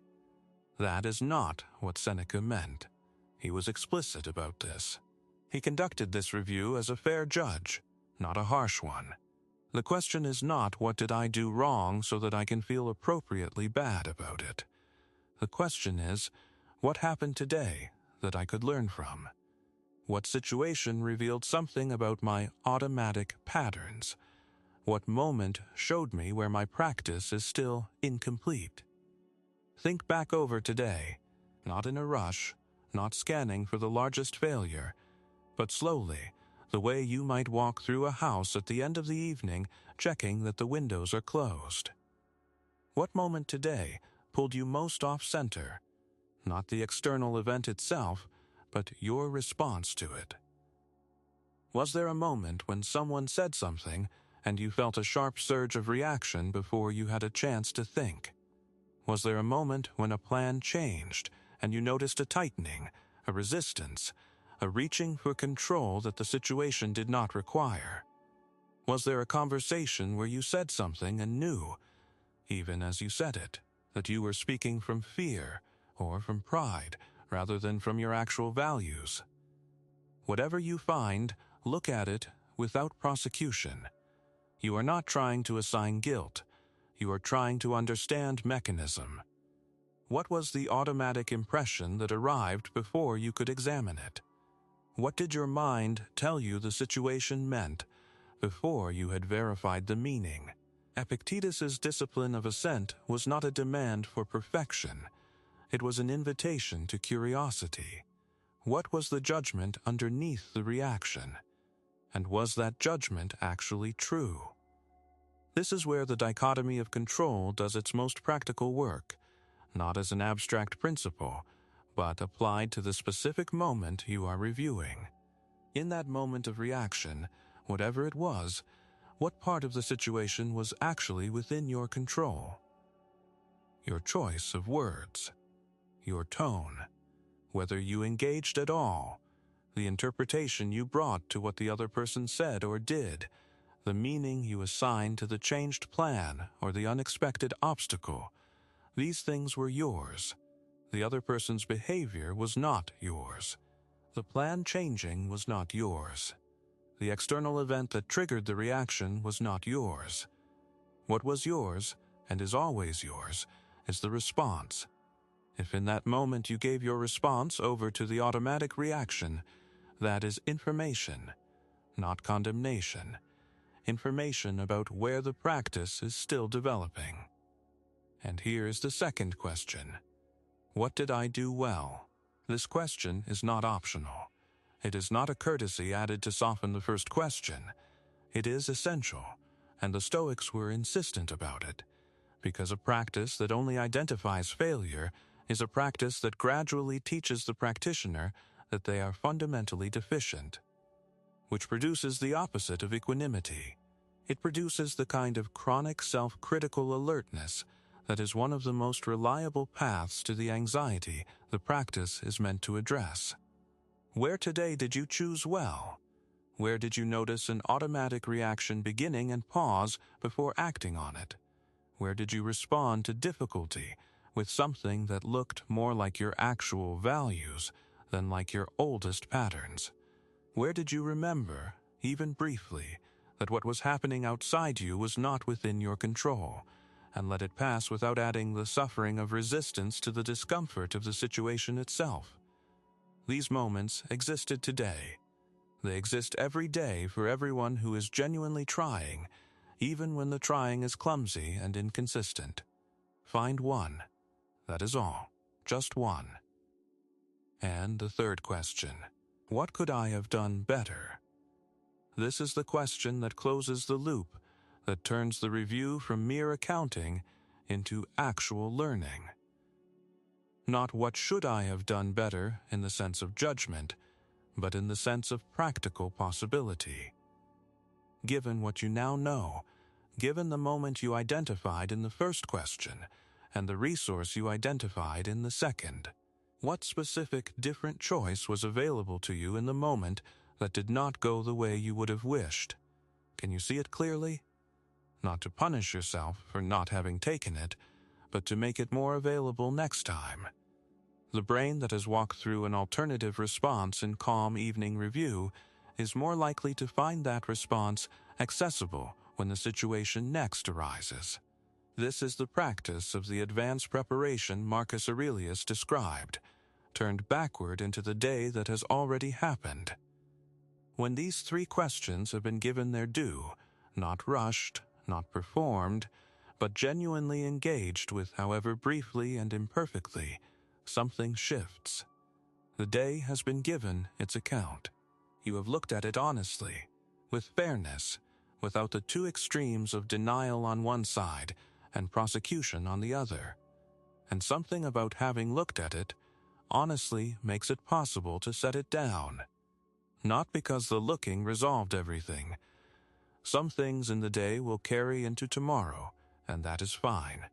But the unexamined things, the ones that sit in the back of the mind generating a low continuous hum of unresolved tension, those are significantly less powerful after examination. The light of honest attention changes them. Now comes the movement the Stoics called the view from above. Marcus Aurelius describes it in several places in the Meditations, sometimes briefly, sometimes at length. The practice is to deliberately shift the scale at which you are perceiving your situation, to zoom out, in imagination, from the immediate circumstances of your life, from the conversations of today and the concerns of tomorrow, to a larger frame. He writes about imagining the empire from a great height, all its provinces and peoples and events, and then imagining the earth from a greater height, and then imagining the span of time over which all of this is occurring, the centuries before and the centuries after, and finding in that imagined vastness a kind of perspective that the immediate scale cannot provide. This is not a practice of dismissing your life as insignificant. Marcus is careful about this. He does not use the view from above to suggest that nothing matters. He uses it to restore proportion. The thing that was consuming the center of your attention today, the difficult conversation, the unresolved worry, the fear about what might happen, does it look the same from the larger frame? Sometimes it does. Sometimes the proportion holds, and the concern is genuinely as significant as it felt. But often, from the larger view, you discover that you have been giving something a size it does not actually deserve in the architecture of your life, that the urgency that felt absolute was constructed by the narrow frame rather than by the actual stakes. Try this now. Whatever is heaviest in your mind tonight, the thing that has been sitting just behind every other thought, bring it into view. Not to attack it, not to minimize it, just to see it. And then, gently, expand the frame. Think of everything else that is also true simultaneously with this difficulty. The people in your life who are not this difficulty. The parts of your day that were not this difficulty. The long sequence of days that came before today, and the long sequence of days that will come after. The difficulty is real. And it is one thing among many things. Both of those statements are true at the same time. The Stoics had a phrase for this practice of perspective. They called it the contemplation of the whole, not as an escape from the particular, but as a corrective to the particular's tendency to fill the entire field of vision. When a single thought or fear or regret expands to fill every available space in the mind. It is not because it has actually grown. It is because the frame has contracted around it. The view from above restores the frame, and now the practice moves into the territory where the ancient wisdom and the modern understanding most clearly converge. The body. Specifically, where in your body are you still carrying today? Because the day does not only live in your thoughts, it lives in the tension along the back of your neck, in the way your jaw has been slightly clenched, in the shallow quality of your breathing, in the weight behind your eyes. The body holds experience in its own memory, a memory that is not organized as narrative but as sensation, as posture, as the particular way the nervous system has been running since the first demand of the morning. You do not need to analyze this. You do not need to understand it. You only need to notice it. Where is there tension? Where is there holding? Where is the body still braced against something? Just notice. The noticing alone is a form of release, because the body's holding is, in significant part, a response to not being acknowledged. The nervous system braces in the absence of attention and begins to release in its presence. Not completely, not all at once, but the direction changes. Breathe into the place where you find the holding, not a forced breath, not a breath designed to make something happen, just a breath that arrives in that place with permission. And notice, in the exhale, that something releases slightly. This is not magic. This is the basic physiology of the parasympathetic nervous system responding to a signal that the threat has passed, that you are safe enough, that the day is over, and the body can begin its own process of restoration. The breath is the signal. The body responds to the signal, because the body is always listening for evidence about whether the present moment is safe. The Stoics understood breath as the vehicle of the rational soul, the pneuma, the animating principle that connected the individual to the larger order of the cosmos. They did not have the neurobiological vocabulary, but they knew that breath was the bridge between the voluntary and the involuntary, the one physiological process that moved in both directions across the boundary between conscious choice and automatic function. You can choose to breathe slowly, and the nervous system will follow. You can choose to breathe deeply, and the body will come with you. This is the direct embodied access to the state the practice is trying to create, the settled presence from which everything else becomes possible. So breathe, not as a technique, not as a performance.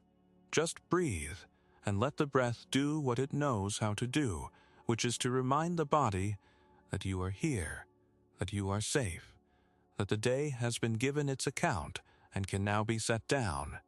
Marcus Aurelius ends many of his evening entries with a version of the same gesture. He reminds himself that death comes, not as a frightening thought, but as a liberating one, not as a morbid contemplation, but as what the Stoics called memento mori, the remembrance of mortality, which in their practice was not a source of anxiety, but of presence. Because if time is limited, then this moment, this breath, this night, is not an obstacle to be endured on the way to some better moment. It is the thing itself. It is the actual substance of the life that is happening. The Stoics did not practice the remembrance of death to make themselves sad. They practiced it to make themselves present, to interrupt the mind's chronic deferral of the important in favor of the urgent, to remind themselves that the conversation they were too busy to have, the quality of attention they were too distracted to offer, the moment of genuine rest they kept postponing until everything else was resolved, these were not luxuries to be earned when the conditions were better. They were the life, available now, only now. Tonight, this is what is available. This breath, this quiet, this return to yourself after the day's long extension outward. The conditions are not perfect, and they never will be, and the Stoics did not wait for perfect conditions. They worked with what was present, and what is present right now is sufficient. Not for solving everything, not for resolving every open question, or healing every wound, or completing every unfinished thing, but sufficient for this: for rest. For the particular form of restoration that comes when the mind releases its grip on the day and allows the body to do the ancient work it has always known how to do. There is one thing left that the tradition has been saving for this moment, something that recontextualizes the entire journey from Zeno's porch, through Seneca's letters, through Marcus's journals, through the clinical laboratories and the brain imaging studies, and the quiet epidemic of disconnection, and the incomplete transmissions, and the gap between knowing and being. One thing that all of it was preparing for, that only becomes visible when everything else has been seen. The one thing is this: the Meditations of Marcus Aurelius, the private journal of the most powerful man of his age, the document that survived by accident across nearly 2,000 years, was almost certainly written at night. Not all of it, not every entry, but the dominant pattern that scholars have identified across all 12 surviving books of the work is that Marcus was writing in the hours between the end of the day's business and sleep. The evidence is internal, in the quality of the reflection itself, in the way the entries look backward over experience rather than forward into plans, in the tone of something being set down rather than something being prepared for use. He was doing, alone and in private, exactly what the tradition had taught him to do, and exactly what you have been invited to do tonight. But here is the detail that changes the interpretation of the entire work, and through the work, the entire tradition. When scholars of classical Greek, Marcus's chosen writing language, though Latin was his administrative tongue, examine the Meditations with fresh eyes, they find something that straightforward reading does not immediately reveal. The philosophy in the Meditations does not develop. Across all 12 books, written over an uncertain number of years, the themes that Marcus returns to are the same themes, the same instructions to himself, the same reminders, the same exercises. Death comes, he writes in Book 2. Death comes, he writes again in Book 10. Do not be troubled by externals, he tells himself in the early books. Do not be troubled by externals, he tells himself near the end. The people of his time, and many readers since, have looked at this and reached a troubling conclusion. Marcus Aurelius, the great philosopher-emperor, never learned what he was trying to learn. He kept failing to hold the insights. He kept needing to return to the same starting point. The journal is, on this reading, a record of perpetual failure. That reading was the dominant one for a long time. And then something shifted in how contemplative practice was understood, not in ancient history but in contemporary cognitive science, and the shift completely inverted the interpretation. What research into the neuroscience of habit formation, meditation practice, and behavioral change showed with increasing clarity through the first 2 decades of the 21st century was this: the practices that produce the most durable changes in emotional regulation, in resilience, in the capacity to remain present with difficult experience, are not the ones that produce dramatic insight and then stop. They are the ones that produce reliable returns to the same orientation over and over across a lifetime. The insight is not the destination. The returning is. The brain does not primarily learn from single transformative experiences. It learns from repetition under varying conditions, from the continuous low-intensity work of coming back to the same position after being pulled away from it, from the habit of return practiced so many times that the return becomes easier and the deviation becomes shorter. Marcus Aurelius was not failing to learn. He was learning in exactly the way that learning of this kind actually works. The meditations are not a record of a person who never figured it out. They are a record of a person who understood that figuring it out was not the point. The point was the continuous practice of returning, and what the document shows, if you read it this way, is not failure but profound dedication. He returned to these exercises every night or close to it, for years, possibly for decades, through wars and plague and grief and the weight of empire, not because the exercises had not worked, but because they required the returning. That was the practice, not arriving. Returning, this realization, when it fully lands, changes what you are doing right now in a way that matters. Because if you have been engaging with this night's reflection, hoping to reach a point where you have finally understood enough, practiced enough, been transformed enough that the work is done and the peace is achieved, and you can stop, then you have been hoping for something the tradition never promised and never intended. The Stoics were not selling a product with a completion state.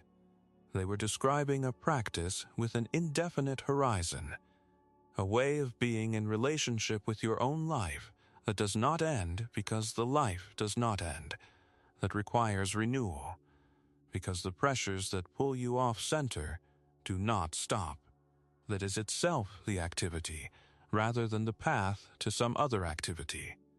And this is where the hook's central promise finally resolves completely.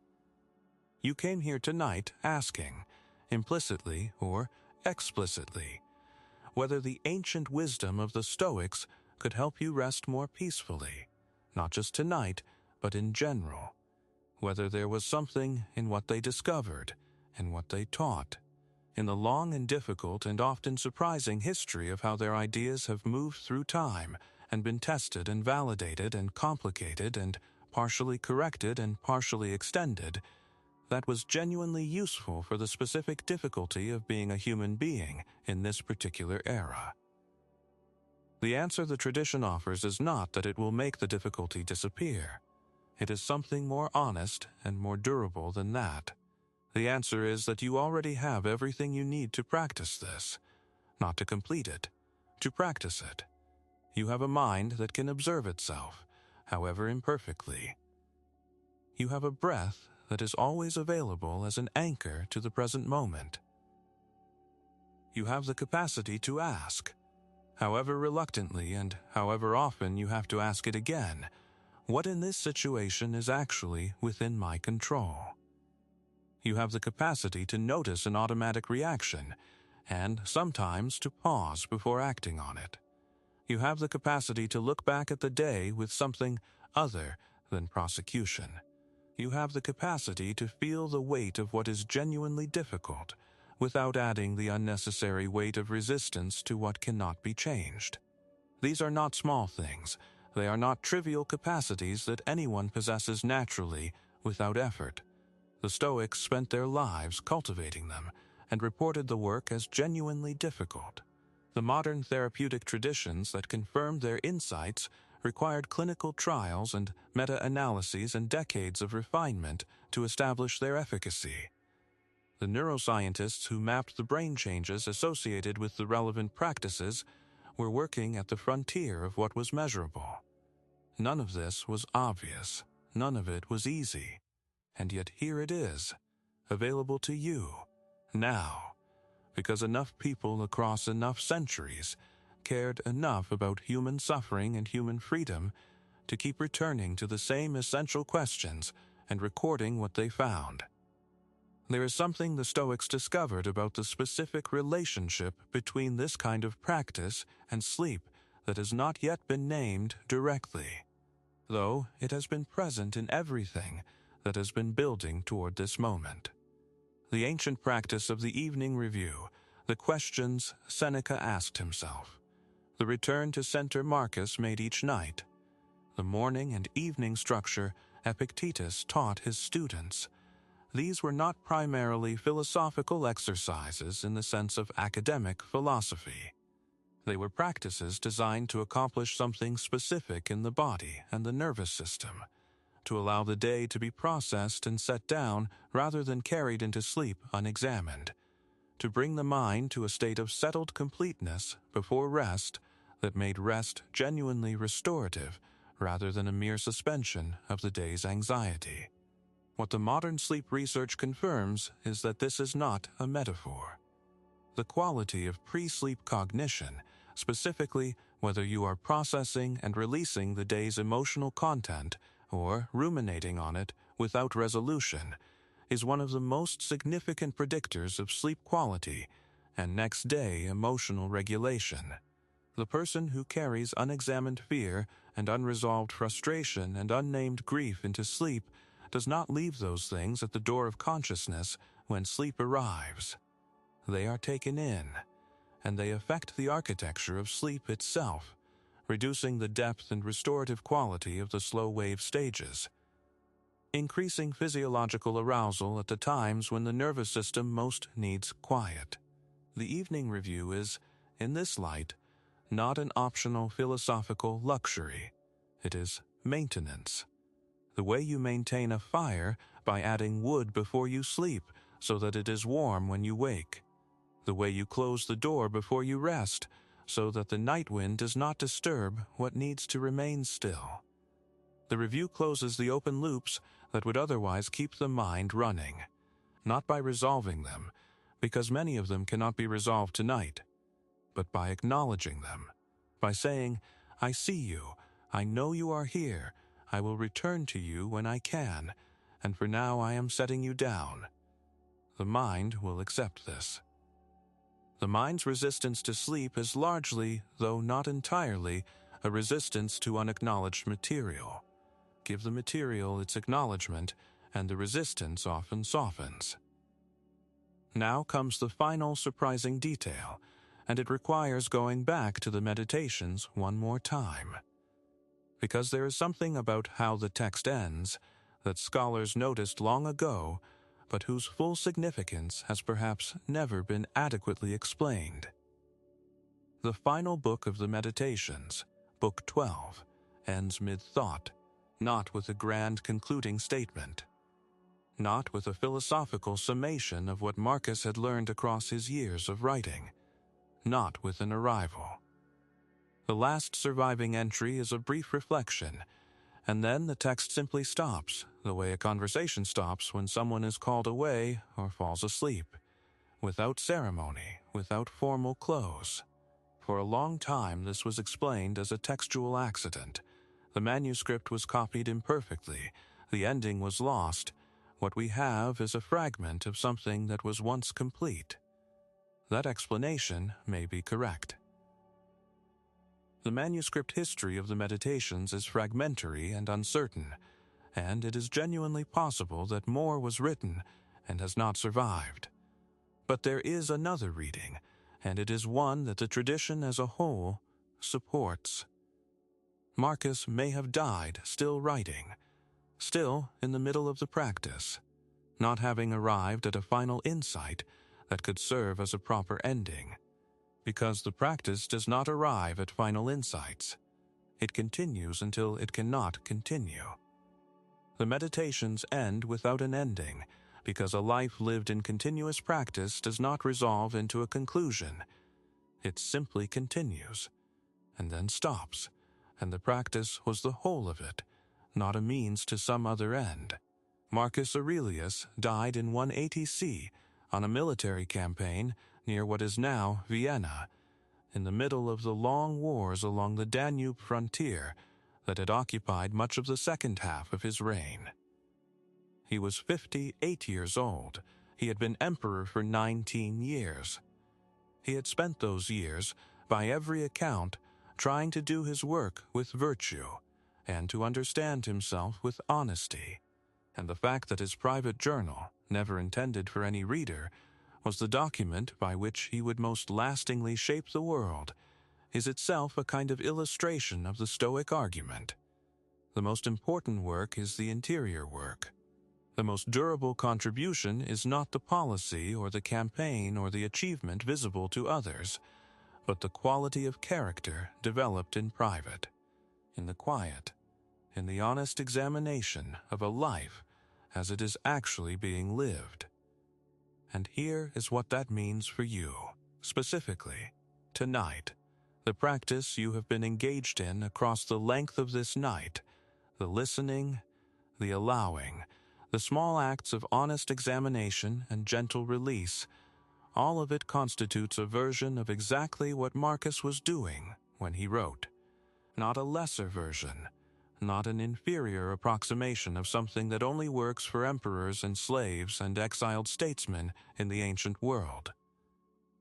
The actual practice, the one that the whole of the tradition was pointing toward, that the whole of the modern research was confirming, that 2,500 years of human beings trying to answer the same essential question about how to remain whole in the face of the world's relentless instruction in impermanence have been exploring in every language and every era and every form. You are not at the end of something tonight. You are in the middle of it, as Marcus was always in the middle of it, as Seneca was always in the middle of it even in his final hour. The middle is not a failure to have reached the end. The middle is where the living happens. The middle is where the practice exists.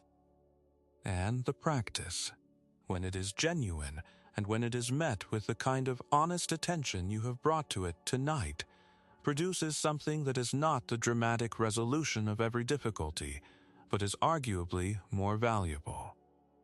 It produces a reliable way home. When the difficulty arises tomorrow, and it will, the way home is shorter than it was today, not because you have permanently solved anything, but because you have practiced the returning. You have strengthened the neural pathways that lead back to the centered observer, back to the breath, back to the question of what is and is not within your control, back to the honest examination of the judgments underneath the reactions. Each time you practice the return becomes more available. This is what Marcus was doing across all 12 books of his journal. This is what Seneca was doing in his letters over decades.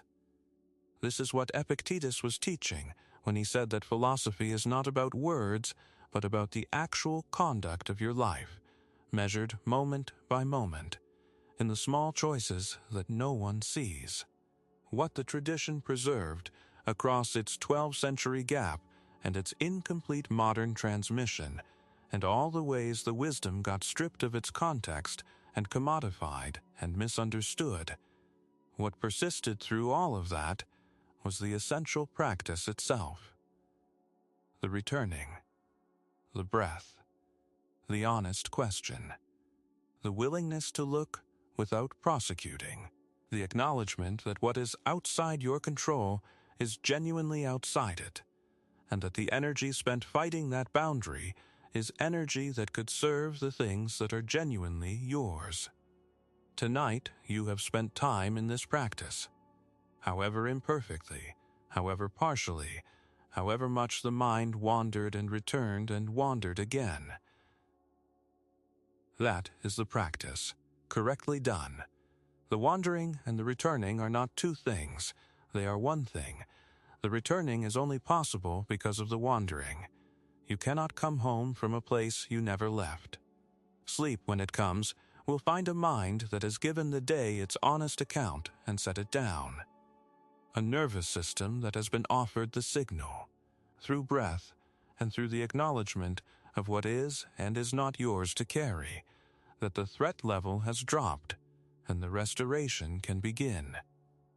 A person who, however briefly and imperfectly, has practiced being present with their own life rather than being unconsciously managed by it. The tradition that began on a painted porch in Athens, that passed through a slave school in Greece and an emperor's private journal and 12 centuries of uncertain transmission and a convergence with clinical science, that its founders could never have imagined, that tradition does not end. It continues in every person who does what you are doing right now, who turns toward the honest examination rather than away from it, who practices the returning, tonight and tomorrow night and the night after that, not because they are trying to achieve perfection, but because the practice itself is worth doing, and the practice itself is the thing. This is what peaceful rest looks like in the Stoic understanding, not the absence of difficulty, the presence of a way home. The way home. That phrase deserves one more moment of attention before the night is fully yours, because it carries within it a question the Stoics did not fully answer, and that has not been fully answered since. Where, exactly, is home? What is the place you are returning to when the practice works, when the breath settles, when the automatic reaction is caught before it fires, when the distinction between what is yours and what is not yours cuts cleanly through the confusion of a difficult day? The Stoics said it was reason, the capacity to think clearly, to examine honestly, to align your responses with your deepest values rather than your fastest impulses. They called this logos, the rational principle that they believed structured not just the human mind, but the universe itself. And the argument was that when a human being was functioning at their best, in alignment with their own rational nature, they were in some sense in alignment with the larger order of things. At home in the cosmos, not as a metaphor but as a genuine philosophical claim about the relationship between individual consciousness and the structure of reality. That is a large claim, and the honest response to it is that it remains contested, as it was contested even in the ancient world. The Stoics debated among themselves about the precise nature of the logos and the precise degree to which individual human reason participates in it. The claim has been challenged, extended, reframed, and partially abandoned across the centuries that followed. It may be that the cosmological architecture the Stoics built around their practical insights was more confident than the evidence warranted. But here is what survives the challenge. What has survived every challenge across 2,500 years of philosophical pressure and clinical testing, and the ordinary daily pressure of human beings trying to live well and failing and trying again.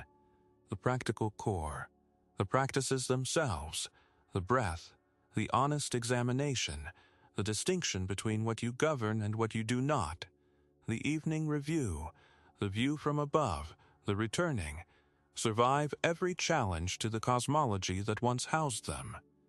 They survive because they are not dependent on the cosmology. They are dependent on the structure of the human mind, which has not changed in any significant way since Zeno taught in the painted porch in Athens. This is the legacy that is harder to see than the famous quotations, but more important than any of them.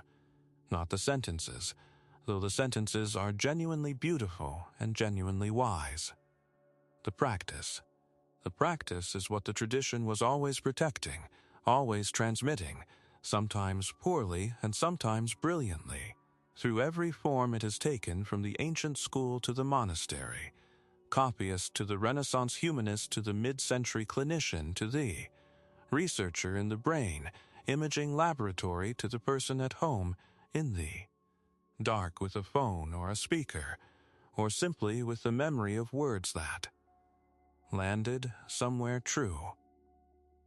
The practice is alive as long as someone is doing it, and it dies, partially and temporarily, every time a generation encounters it only as information, rather than as something to actually do. That partial death and incomplete transmission is the unresolved tension that the history of Stoicism keeps demonstrating, the thing that is not yet fixed, the loop that has not yet been fully closed. Every revival of interest in these ideas is also a risk of repeating the same mistake, of treating the ideas as content to be consumed, rather than as an invitation to practice to be accepted. The ideas point at the practice the way a finger points at the moon. The long history of the Stoic tradition is, in part, a history of people looking at the finger. Tonight, if you have allowed it, you have been looking at the moon. However briefly, however imperfectly, You have been in the practice rather than observing it, and that difference between observing and doing is the only difference that matters in the end. There is one more thing worth naming before this night concludes, something that the full arc of the tradition reveals, that a single text, a single teacher, a single encounter with these ideas cannot show on its own. The Stoic practice is self-evidencing.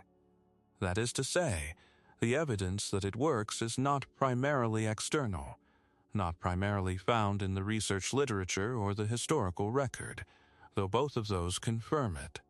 The evidence that it works is found in the doing. The practice verifies itself to the person who practices it, in real time, in the quality of the experience of returning to center after having been pulled away from it. You do not need to take it on faith. You only need to try it honestly and notice what happens. That quality of self-evidence is why the tradition survived everything it survived, not because of institutional support, which was often absent, not because of official sanction, which was frequently hostile, because people tried it, and it worked, and they told other people, and those people tried it, and it worked for them, and the transmission continued through every gap and every interruption in the formal record, because it was being carried not only in manuscripts but in bodies, in the lived experience of people discovering that the practice produced something real, and that the something real was worth protecting. You are now a carrier of this, not in any grand sense, simply in the ordinary sense that anyone who has genuinely encountered a practice that works, who has felt the small but unmistakable shift that comes when the breath deepens and the day is honestly reviewed and the weight of the uncontrollable is set down, that person is changed slightly by the encounter.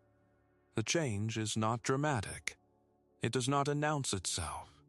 It is the change of a person who now has a reliable place to return to when they need to return, which is as different from not having it as shelter is different from no shelter.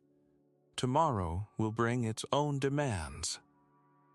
The next difficult conversation, the next plan that fails to hold its shape, the next moment when someone does something you did not expect and the automatic reaction fires before you have had a chance to think. The practice will be available in those moments, not perfectly, not always, but with a greater reliability than before tonight. Because you have practiced the returning, and every time you practice it, the returning is more available.